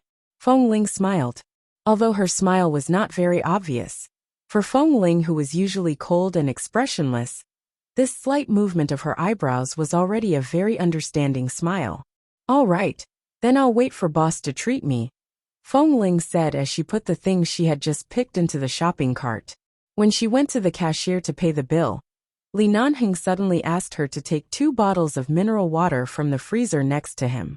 Feng Ling turned to take 2 bottles and was about to pay the bill when she saw the man casually took out a black card and handed it to the cashier. When she saw it was a black card, the cashier was surprised. A black card was not something that ordinary people could have. They were either especially rich or especially powerful. But why would such a rich person go shopping in the supermarket himself? And looking at the pile of things in the shopping cart, the price was very high, cheap, and easy to use. It didn't seem like people with a black card would buy it at all. But the cashier didn't dare to say a word. When she looked up at the tall man in front of her, she subconsciously took the card and swiped it. Feng Ling took the water and was about to speak, but the cashier had already swiped the card and then respectfully and cautiously handed the black card back to the tall man. "Boss, although these things are not expensive, they add up to 200 or 300 yuan. I can buy them myself," Feng Ling approached and said. "Pay for the 2 bottles of water in your hand." The man just glanced at her, put the things in the shopping cart into 2 shopping bags, and turned to carry them away. Feng Ling looked at the water in her hand, which added up to less than 5 yuan. It was already late when she returned to the hospital. Feng Ling once again avoided the nurse on duty and returned to the ward. On the contrary, Li Nanheng, who came to visit the patient, swaggered in with 2 bags of things. The nurse on duty looked at the things in his hand in confusion. First, she didn't know when this family member went out, and second, why did he buy so many things? Was he going to stay in the hospital for a long time? Of course, the nurse didn't dare to ask. When Li Nanheng came out of the elevator with the things in his hand, she gave him an admiring look, suppressed the doubt in her eyes, and watched the man's back all the way back to the ward. After returning to the ward, Feng Ling took off her coat, drank some water, and sat back on the bed. After returning to the ward, Li Nanheng helped her place the things she bought one by one in the simple small bathroom in the ward. She didn't expect Boss Li to be so considerate. Feng Ling looked at the man's figure in the bathroom and curved her lips slightly. Her eyes revealed a smile that she did not even notice. 3 days later, Boss Li stayed in the hospital for 1 night. The next morning before dawn, he was called back by a call from the base. Xiao Su still stayed in the hospital, but under normal circumstances, he was only responsible for preparing breakfast, lunch, and dinner for Feng Ling, or buying some medicine for her to use during the atomization. For the rest of the time, Feng Ling was in a relatively quiet state. This was also the first time she had spent such a peaceful and idle life in the base in the past few years. In the endless training life, this feeling wasn't exactly good, But it wasn't bad either. It was true that she was leisurely and comfortable, but it was also true that she was bored. She asked Xiao Su to only stay in the hospital for 3 days before returning to the base. Xiao Su couldn't persuade her, and had to call Boss Li. However, Boss Li did not agree and warned her that she must stay in the hospital for a week according to the doctor's arrangement. After a week, she could go back after confirming that there was no problem. Otherwise, the gate of the base would never allow her to enter. The gate of the base would not be opened for her, so she really couldn't go back. On the 4th day of Feng Ling's stay in the hospital, Xiao Su had to go out temporarily because of some private matters, and would probably not be back until tomorrow. Feng Ling had just finished the atomization in the ward, returned the atomization equipment to the nurse, and was about to turn back to the ward when she suddenly heard a slightly familiar voice. "Aunt, don't always be angry with my cousin. Look at you. Your heart has been uncomfortable for a long time. If she is stubborn, then so be it. Why are you angry? Isn't it obvious that you have a problem with your own body? There is nothing wrong with cousin Mingzhu liking a man. Besides, didn't we see Mr. Li the other day? I think he is really a good person, although he is a little cold and not easy to be close to. The colder a person is, the more serious he is, and the less annoying he is. And that Mr. Li is really handsome. You see, I grew up in the United States. What kind of big and tough man haven't I seen? But Mr. Li is not the kind of person who looks particularly big and muscular. But at a glance, I can tell that he is absolutely the type of person who is absolutely superb in both body and martial arts, and is particularly masculine. I feel that he has a particularly eye-catching aura. I don't know what it is, but anyway, as long as it is a girl, she should be tempted by him, let alone my cousin. Since she was a child, she has always thought that she would marry him. But in the end, she was rejected. And he even used my poor little cousin as an excuse, which made her more and more stubborn. In fact, I understand her feelings very well." Mrs. Feng's voice then came. "Tempted? Are you also tempted by that Li Nanheng?" Qin Shuk took Qin Xiu's arm and said with a smile, "Mr. Li is indeed very handsome, but after all, he is the person cousin Mingzhu likes. A rabbit doesn't eat the grass near its nest. No matter how handsome he is, he can't be tempted by his cousin's fiancée. If I really want to be tempted, I think that young man who is about the same age as me that day is more suitable for me." Qin Xiu smiled and rolled her eyes at her. "What fiancé? The Li family has already cancelled this engagement. He is no longer a fiancé. He would rather nominally marry your poor little cousin, who died early, than marry your cousin Mingzhu. This matter is indeed a bit too much, but the Feng family has to unite with the Li family through marriage. Alas, I don't know what to do." Feng Ling didn't understand what they were talking about, and didn't think about avoiding them. As a result, she suddenly met them in the corridor of this ward area. Qin Shuk was the first to see Feng Ling. When she saw Feng Ling, who was wearing a light blue hospital gown, and his fair androgynous face was unbelievably handsome, she stared at Feng Ling's face in disbelief and said in surprise, "Just now, I said that I couldn't get his phone number, but I met him again." "What?" Qin Xiu didn't understand what she meant. She only saw her little niece's excited expression, and suddenly turned to see Feng Ling standing there with a dumbfounded expression.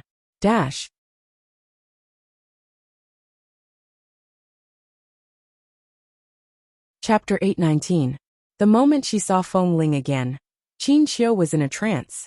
The first time she saw him, she didn't have such a strong feeling, probably because her mother was by her side at that time. She had been worried about her mother's emotions, but this time, when she saw this young man, the inexplicable feeling of wanting to be close to him was particularly obvious. Qin Shuk grabbed her bag excitedly, raised her hand, and greeted Feng Ling with a smile. "Hi." Feng Ling was startled. Although she didn't feel particularly familiar with him, she still nodded instinctively, but there was no smile on her face. She was not good at interacting with strangers, let alone smiling at strangers, especially when there were no other acquaintances around her. So she instinctively covered herself with a layer of protective shield. "Little fresh meat, why are you in the hospital?" Qin Shuk asked. glanced at the hospital gown Feng Ling was wearing, and immediately asked in surprise, "What's wrong with you? Are you sick?" Feng Ling glanced at Mrs. Feng, and then turned to Qin Shuk. "Nothing. There was a small accident. I need to stay in the hospital for a few days. I'm about to be discharged." With that, she paused and looked at Mrs. Feng, who seemed to have something in her eyes. "Mrs. Feng, is your heart not feeling well?" "Yes, you heard our conversation just now, right?" Mrs. Feng looked at her with a smile. Feng Ling nodded and still stood in place. Mrs. Feng took Qin Shuk by her side and walked over to her. When she came closer, she could see Feng Ling's face more clearly. The young man in front of him was still fair and clean, but he wasn't wearing the cold black combat suit today. Instead, he was wearing a light blue patient's gown. It was as if the cold and indifferent young man had softened, making him look very approachable. Of course, if this young man's expression wasn't so cold and calm, people would want to get close to him. "My heart has been uncomfortable for more than 10 years. I'll be fine with some medicine in the hospital." With that, Mrs. Feng looked at the nearby doors. "Are you staying in this ward? Which one are you staying in?" Feng Ling looked at her and did not speak. Mrs. Feng saw her guarded heart and said gently, "We are old friends with Mr. Li. You are a member of 11 Base, and have helped us. Since you are staying in the hospital, and we met here, it can be considered a rare fate. It's okay if it's not convenient. But what do you usually like to eat? Do you like chicken soup? I'll make some myself tomorrow, and put it in a thermos cup, and have Shuk send it to you." "No need, Madame Feng is too polite." "There's no need to be polite. This is what I should do." Madame Feng's gaze was gentle as she watched Feng Ling's face. "Perhaps I really do have some fate with you. Every time I meet you, I feel an indescribable sense of closeness in my heart. You may not believe it, but you bear some resemblance to me when I was young." Feng Ling completely treated Madame Feng's words as mere courtesy. She only curved her lips slightly, but the smile did not reach her eyes. She did not take it to heart. Qin Xiu looked at Feng Ling's face and remembered that her mother often talked about this boy these days. There was an indescribable feeling in her heart. It was very warm. "You don't have to be too polite to my aunt. You don't have to be too polite to my aunt. My aunt is very kind to everyone. You see, I'm just her niece, but I've been spoiled by her since I was a child. She treats others the same way. Since you've helped my grandma and aunt, they will definitely remember your kindness. Since you're in the hospital, if you don't have any relatives around you, I'll bring you chicken soup. Although my aunt is the madam of the Feng family, she can make good soup. It's very delicious." Feng Ling looked at Madame Feng, and Madame Feng was also looking at her. As she looked at her, her eyes seemed to be filled with emotion. Feng Ling had to withdraw her gaze. Considering that it was not good to stand in the corridor like this, she pointed to the ward not far away. "If Madame Feng is not feeling well, then come to my ward. There is a sofa inside. You can rest." "Okay." Qin Xiu immediately agreed. Qin Shuk had never seen her aunt talk so happily with an outsider. Looking at Feng Ling's beautiful face, her heart surged with all kinds of joy, and she followed them in with a smile. After entering the ward, Feng Ling glanced at the sofa and saw that it was very clean, and there was nothing piled up, so she simply returned to the bedside. When she looked back, she saw that they had come in. She really didn't know how to get along with strangers, so she could only choose to turn around to pick up disposable paper cups, pour 2 cups of warm water, and put them on the small table next to the coffee table. The sunlight shone in from the window and fell on Feng Ling's face, making the boy's face look extremely soft. From this angle, Madame Feng seemed to vaguely see the boy's collarbone exposed by the collar of the hospital gown, which was so slender that it seemed to be the bones of a boy. Young people may not be particularly clear, but Qin Xiu's uncle used to be a very famous orthopedic doctor in the United States. When she was very young, she heard from her uncle that men and women, no matter their age, had different bone thickness and some details. This boy's collarbone. Madame Feng's eyes fell on the boy's hand again. It was also slender and white, many times better than a man's hand. But because of long-term training in holding a gun, no matter how white and tender it was, there would be a thin layer of callus on the palm, but it was not very obvious. When she continued to look carefully, Feng Ling had turned to the other side to pick up her cell phone. Looking at this boy who was also much thinner than other men of the same age, Qin Xiu wanted to take a closer look, but at this time, a nurse came in to deliver medicine, interrupting the doubts in her mind. "Aunt, let's go sit over there." Qin Shuk helped her to the sofa, then turned to see that the nurse had turned to go out after delivering the medicine. When the ward was quiet again, she took small steps to come up to Feng Ling. Feng Ling turned around and suddenly saw Qin Shuk approaching, and her eyes froze. Looking at the girl who was only about 3 centimeters shorter than her, she didn't quite understand what was going on with her enthusiastic expression. "Miss Qin, I clearly got your cell phone number last time, but you snatched it and deleted it," Qin Shuk said regretfully. "Is your 11 base really so strict? You can't even tell your cell phone number to outsiders?"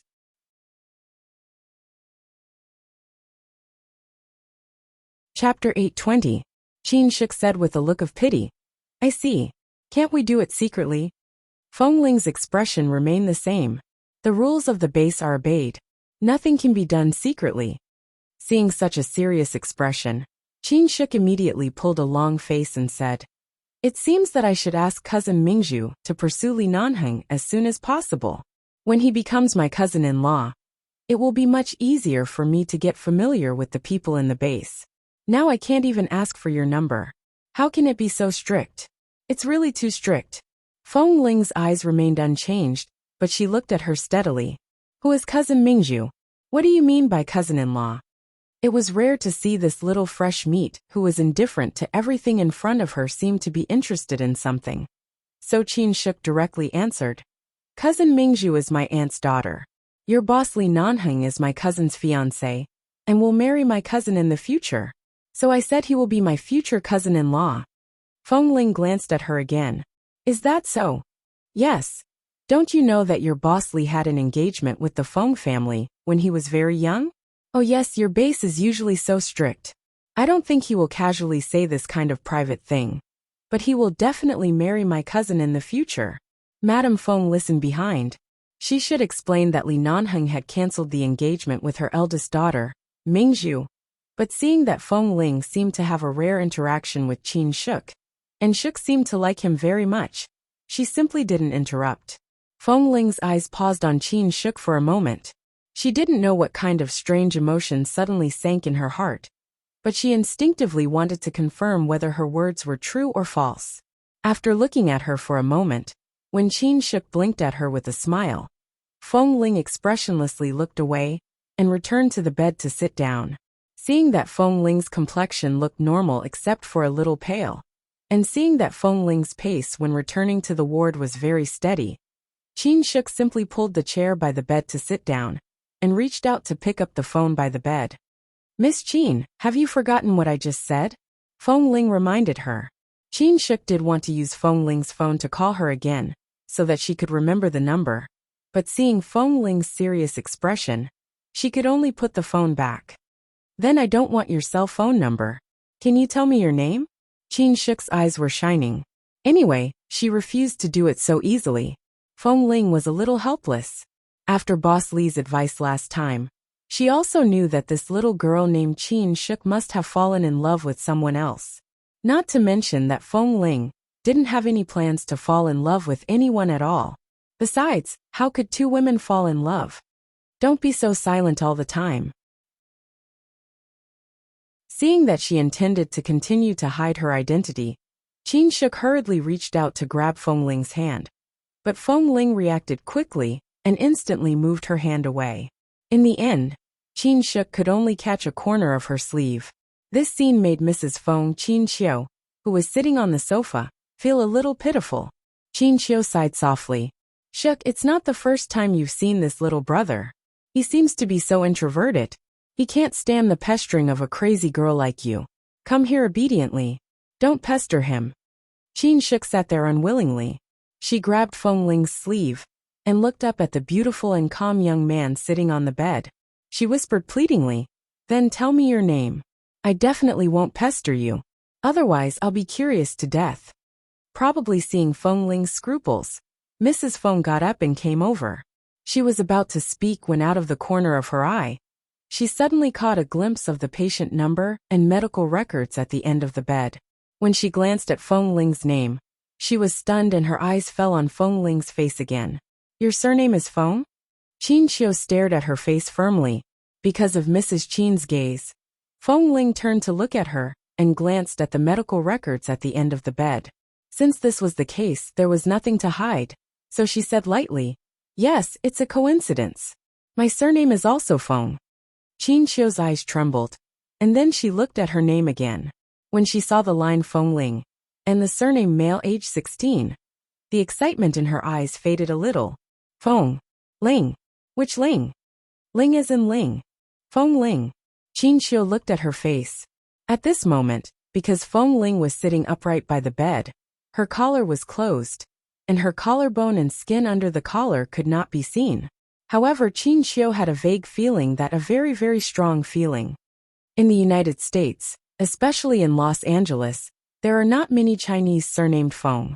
There are only a few families who often have contact with our Feng family, but why don't I know you? Mrs. Feng, I am an orphan. My name was just temporarily given to me by the person who adopted me, so I'm not sure what my surname should be. Feng Ling explained simply.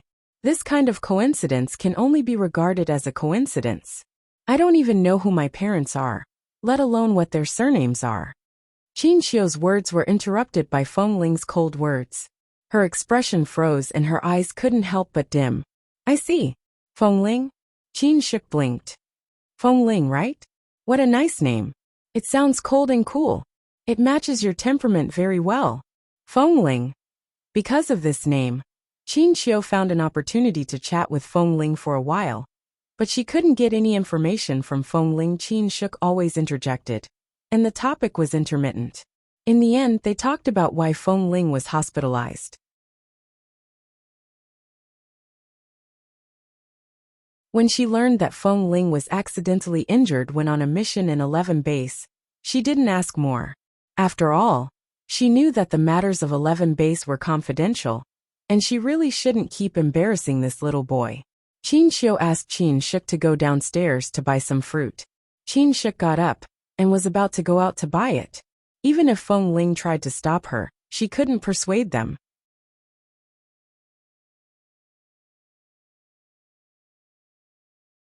Chapter 821.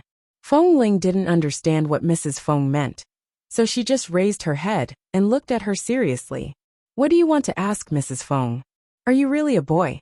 Madame Feng probably felt that her question was too abrupt and disrespectful to him. When she spoke, her expression was apologetic and tactful. Don't think too much. It's only because your child is too beautiful that I. Feng Ling's expression remained unchanged and her eyes were calm. You don't have to be sorry. I'm often misunderstood in the base, probably because I'm much thinner and smaller than my peers. It's normal for me to be misunderstood in this regard. Mrs. Feng froze. So you mean? I'm a man. Feng Ling answered without hesitation. Mrs. Feng looked at her and couldn't say anything, but she felt a little unwilling, so she could only look at her. You, Mrs. Feng, just now Miss Qin said that your heart is not feeling well. As you can see in my ward, I really don't have anything to entertain you. When Miss Qin comes back, let her send you home to rest. I'm still recovering and need to rest. Feng Ling didn't intend to say too much and directly asked her to leave. Qin Xiu had lived for so long. How could she not see the indifference, alienation, and vigilance in this boy's nature? And how could she not hear the meaning of expulsion in her words? She just instinctively felt that maybe her question was too abrupt, so she could only smile at Feng Ling apologetically. Sorry. Feng Ling just looked at her indifferently, neither smiling nor annoyed. Say hello to Granny for me. The mountain is high and the road is long. We just pass by each other. I don't think we'll meet again in the future. In fact, my mother likes you very much. If you want, you can visit her often. My mother doesn't have any children at home, and you say you are an orphan. Maybe she can recognize you as Mrs. Feng. Thank you for your kindness, but I'm used to being alone. Feng Ling interrupted her again. Qin Xiu didn't know what to say, so she shut her mouth awkwardly and sat on the sofa waiting for Qin Xiu to come back. During this period, Feng Ling received a call from the base. Tam asked her if she lacked anything in the hospital. After the afternoon training, he could buy it for her and send it over. Feng Ling did not say anything, and simply chatted about the base for a few days before hanging up. During this period, neither of them spoke much. When their eyes met, Mrs. Qin smiled at her lightly. Feng Ling still looked at her calmly, and then retracted her gaze. She picked up the base manual that Xiao Su had given her a few days ago, and sat on the bed to casually flip through it to kill time. Qin Shik didn't know where she went to buy fruit. She went out for more than 20 minutes, but still didn't come back. Qin Xiu had just taken the sedative medicine prescribed by the doctor in the consultation room. After sitting on the sofa for a while, she supported her head with one hand and closed her eyes to take a nap. Unknowingly, she leaned against the sofa and fell asleep. In her dream, the endless dark sea mercilessly swallowed the crying baby girl in the swaddling clothes. In an instant, the child disappeared from the sea, and the rolling waves roared wildly like a beast. No matter how she stood on the wet deck and cried wildly, the child still disappeared in the huge waves of the sea. Feng Ling didn't like people who made her feel strange in her place. This would make her very uncomfortable. She had been used to being alone since she was a child, so she endured it for a long time. Even though she knew that Mrs. Feng didn't mean any harm, and was just waiting for Qin Shuk to come back, she still turned to look at Mrs. Qin, who was sleeping on the sofa and suddenly had a forehead full of sweat. Feng Ling didn't know if Mrs. Qin was feeling unwell or something. After reading for a while, she put down the manual in her hand, lifted the quilt on the sickbed, and got out of bed. When she walked over, she saw that Mrs. Feng had been tightly holding the old scarf on her shoulder when she fell asleep. Looking at the scarf, Feng Ling inexplicably wanted to touch it, but her reason made her restrain her hand, and gently placed her hand on Mrs. Feng's forehead. "My child." Mrs. Feng suddenly opened her eyes the moment Feng Ling's hand touched her. Her eyes were so frightened that they seemed to have lost focus. However, she stared at a certain point in the room for a long time until her eyes slowly regained focus. When she saw the person standing in front of her, she looked at Feng Ling's face in a trance. "Mrs. Feng, did you have a nightmare?" Feng Ling asked indifferently, and moved her hand away from her forehead.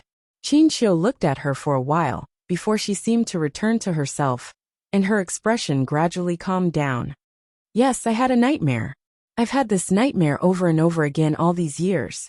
I didn't expect that I would fall asleep sitting here. Did I forget myself just now? No." After speaking, Feng Ling glanced at the scarf on her shoulder. "Although it's a bit cold in this season, the wind hasn't picked up yet. Madame Feng has been wearing a scarf indoors. Don't you feel too hot?" What she wanted to say was that she saw Mrs. Feng wearing this scarf the last time she met her. And this time, she saw it again. And this scarf was very old. But it was really inappropriate and impolite to say this, so Feng Ling didn't say it. Qin Xiu smiled, and touched the scarf on her shoulder. "This scarf was my second daughter's favorite when she was a child. The wind was very strong in the autumn when she was born. Every time I took her out, I would gently cover her face with this scarf to prevent the sand from blowing into her eyes. Later, I found that every time she cried, as long as I put this scarf on her face, she would smile, and then..." Qin Xiu paused, omitted those past events, and said with a smile, "Later, I got used to keeping this scarf on me all the time. In fact, this scarf used to be red, but now after so many years, it has been washed too many times, and the color has turned yellow. Do you think this scarf is very old and ugly? No, everyone has a thing that carries a story. This scarf has been with you for so many years. It can be seen that Mrs. Feng must love your second daughter very much." After speaking, Feng Ling did not say more. After confirming that she was fine, she turned and was about to return to the bed. "Feng Ling," Mrs. Feng suddenly called her. Feng Ling turned back to look at her. The moment their eyes met, Madame Feng could not help but pinch the scarf around her shoulders. She looked at her with deep emotion. "It's all right. Earlier, I suddenly had something to ask you, but I suddenly forgot." Feng Ling looked at her in confusion. It was not until the door of the ward suddenly opened that she withdrew her gaze and turned to the other side. Dash.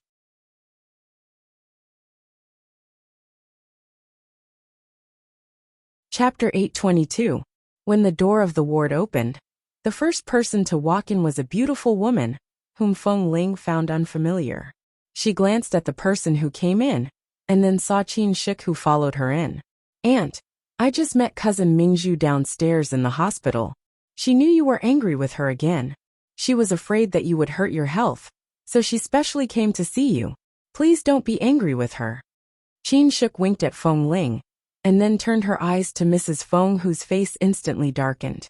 So this was Mrs. Feng's daughter, Feng Mingzhu? Boss Li's fiancée? Feng Ling's gaze met Feng Mingzhu's. Feng Mingzhu only glanced at her indifferently, gave her a polite smile, and then walked past her. When she walked past, Feng Ling could clearly smell the faint noble perfume on Feng Mingzhu's body. It smelled very good. It was a very elegant fragrance that made one feel unattainable with just a sniff. Mom, I didn't mean to make you unhappy, but this kind of big event, since it has been decided a long time ago, it's normal for me to suddenly cancel it. Feng Mingzhu walked up to Qin Xiu and sat down next to her. She wrapped her hands around Qin Xiu's arm, put her chin on her shoulder, and said coquettishly, "Don't be angry.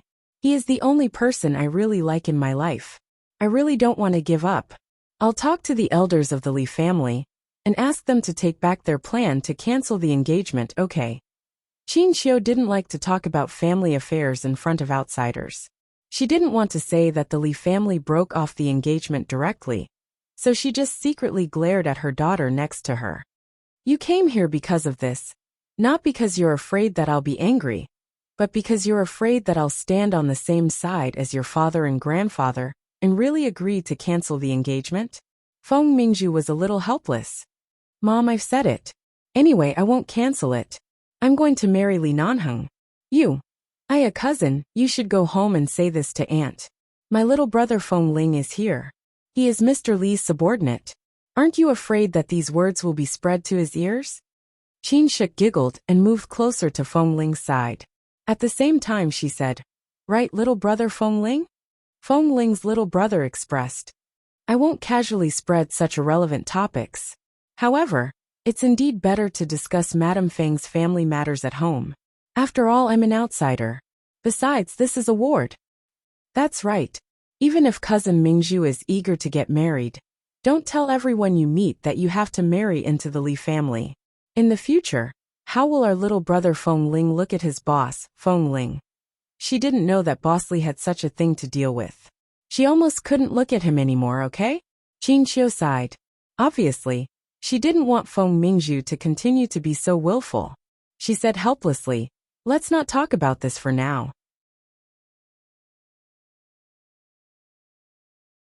Since you're in the hospital, you should stop.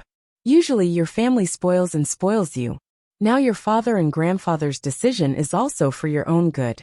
After saying this, Qin Xiu lowered her voice and said, "If you marry into the Li family, and that boy Li Nanheng really has no feelings for you, will you be a widow for the rest of your life? What we want to see is that you can live a happy life, not sit in the cold palace blindly for the sake of pursuing a love, understand?" Feng Mingzhu looked very calm, but it was not difficult to see that she was a very stubborn person. She insisted, "But the Li family would rather marry my dead sister's cenotaph than marry me. Isn't this a blatant insult to me? Why should I let them insult me like this? The more they do this, the more I want to marry them." "Child, why are you always so immature?" Qin Xiu's face suddenly became cold. "They said that they wanted to marry your sister's cenotaph, just to fulfill the agreement of the marriage. On the one hand, the agreement would be fulfilled, and on the other hand, you would be able to marry a man who can really make you happy. It seems that the Li family is quite thoughtful, and they have politely asked for our opinion. Why do you have to be so extreme?" "I'm not extreme. I'd rather marry a dead person than marry a living one. I can't bear this insult." Feng Mingzhu was provoked by these words, and her original calm appearance faded. For a moment, she didn't know what to say.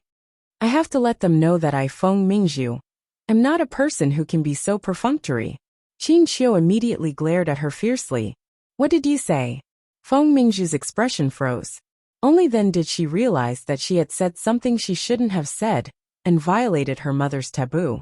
She immediately withdrew her hand from Qin Xiu's arm and looked very angry, but she didn't dare to say anything else. Her sister died in the sea before she was 1 year old, but she couldn't mention the word death for so many years. At this time, Feng Ling's eyes fell on the mother and daughter, who seemed to be not very happy. Although Mrs. Feng, Qin Xiu, lowered her voice, her natural acuity and her extremely sensitive hearing, which had been trained since she was a child, allowed her to hear these words clearly. Would rather marry a cenotaph? She would rather marry a dead man? Did she hear wrong? Or did the eldest daughter of the Feng family say something wrong? Little brother Feng Ling, at this time, Qin Shuk leaned close to her ear and said, "Don't laugh at me. My cousin and my aunt usually talk like this. My aunt is relatively strict with my cousin's education. My cousin grew up under the pressure of the family and has a rebellious temperament. So as long as they talk about something, they will act like this. They don't seem happy, but my aunt only has one precious daughter, my cousin, and in fact she loves her very much." Feng Ling paused. Although she knew that it had nothing to do with her, and she shouldn't ask, there was still an inexplicable question in her heart. She turned to look at Qin Shuk, who had been pestering her, and asked in a low voice, "Is she the only daughter? But why did I just hear Mrs. Feng mention your second daughter?" Qin Shuk simply leaned close to Feng Ling's ear and whispered a few words. When Feng Ling's eyes gradually became clear, she retreated and then said with a smile, "Little brother Feng Ling, what brand of shower gel do you usually use? Why do I feel that you smell better than me?"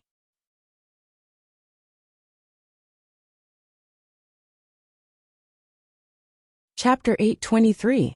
Although she knew that Qin Shuk was just doing this out of kindness, Feng Ling was still not used to being approached like this. Qin Shuk didn't continue to pester her and only said, "Are you going to stay in the hospital for a few more days? Then I have nothing to do these days. I'll come to the hospital often to accompany you, okay?" As she spoke, she seemed to have thought of something. She turned around and brought in 2 big bags of fruits that were placed on the bench outside the ward. "These are the fruits I bought just now. I almost forgot when I was talking with cousin Mingzhu outside the ward. I don't know what you like to eat, so I bought a lot of them. You can choose whatever you like." "Really, no need." Before Feng Ling finished speaking, Qin Shuk enthusiastically put the fruits on the square table by the bed and took out the fruit knife and disposable fruit plate she bought together and began to cut the fruits. Feng Mingzhu and Mrs. Feng didn't have a pleasant conversation. After sitting on the sofa for a while, Mrs. Feng got up and said that she was leaving. Feng Mingzhu didn't look very good, but she still got up obediently. "Little brother, we're leaving. I just wanted to see you, but I didn't expect that my daughter's problem hasn't been solved yet. Sorry to disturb you." After speaking, Mrs. Feng didn't wait for Feng Ling to speak and turned to leave. It could be seen that she was really in a bad mood. Just now, Feng Ling only noticed Qin Shuk, who had been cutting the fruits, and didn't pay much attention to what the 2 mothers were talking about. She didn't know why she was unhappy, so she could only nod as a farewell. However, after they went out, Qin Shuk gently put the cut fruits on the fruit plate, took Feng Ling's hand, and told her to do the aerosol treatment on time, to listen to the doctor's words and to rest more. She nagged a lot, and in the end, Feng Ling had to personally send them into the elevator, and then because Qin Shuk was unwilling to let go of her hand, she sent them to the main entrance hall on the 1st floor of the hospital. It was raining outside. The rain was not heavy, and they could walk a few steps to get into the car. No one took an umbrella. Seeing that it was raining outside, Qin Shuk didn't continue to pull Feng Ling out. She turned back and reluctantly said goodbye to Feng Ling. Although the rain was not heavy, some light rain still drifted in and landed on Feng Ling's head. In just 2 or 3 minutes, her clean and soft short hair was slightly wet on her forehead, but it made her calm and fair face look even more handsome and exquisite. And the loose light blue hospital gown on Feng Ling's body, coupled with Feng Ling's slightly gentler expression, really made Qin Shuk's heart pound wildly. "Feng Ling." Qin Shuk was about to get into the car. After thinking for a while, she turned and ran back to Feng Ling.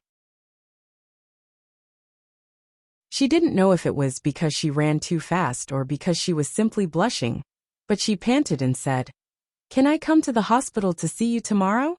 Feng Ling looked at the mischievous little girl in front of her. For the first time in so many years, she was a little upset about her gender. It seemed like she was about to hurt a girl's heart. However, there shouldn't be too many opportunities to meet in the future. If it was just a simple love, it would be much better than finding out the truth. I'm not sure if the doctor allows me to see people often, and the base also has some rules. If it's not necessary, Miss Qin, you'd better not come, Feng Ling said euphemistically. The taste of being rejected was always not good.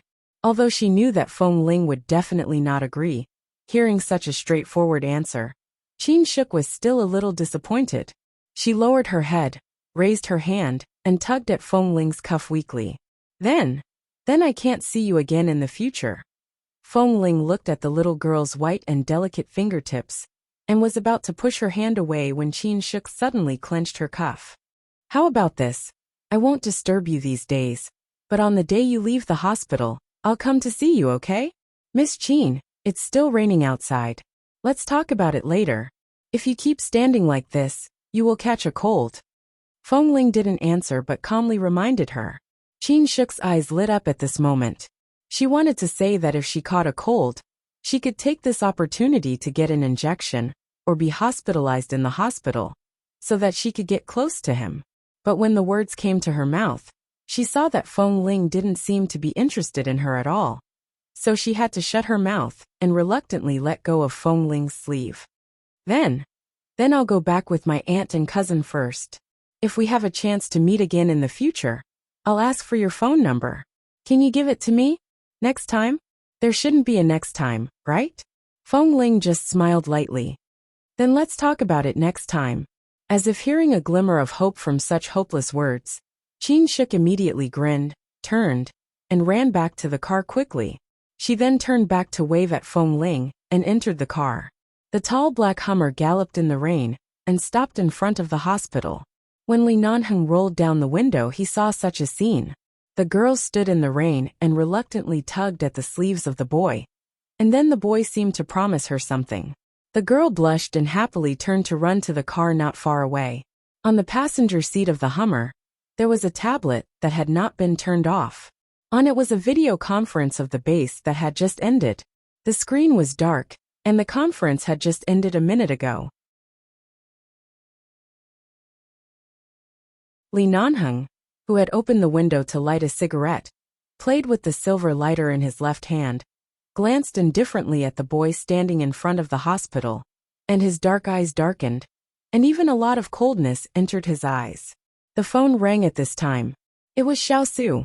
Li Nanheng took a look at it and picked it up. Speak. Boss, I don't think I can come back tonight. I don't think Feng Ling has a big problem in the hospital. If you are worried, ask Kay and the others to come to accompany him, Xiao Su said apologetically. But Feng Ling doesn't like staying in the hospital. He pays attention to the matters in the base. If there's a mission, he'll definitely rush back to the base even if the treatment period hasn't ended. It's good to send someone to watch over him, in case he always thinks of himself as an invincible soldier. The treatment hasn't ended yet, but he can't wait to go back to train and take on missions. Well, I'm near the hospital. I'll be here tonight. Li Nanheng's tone was cold. You're tuning in to the Li Mei's Wuxia Whispers YouTube channel. We're so grateful for your support. And don't forget to subscribe to join us on this incredible journey through captivating stories. Your generosity through donations truly makes a world of difference, as it's the primary source of revenue that allows me to expand and enhance this channel for you. Thank you from the bottom of my heart for being a part of this adventure.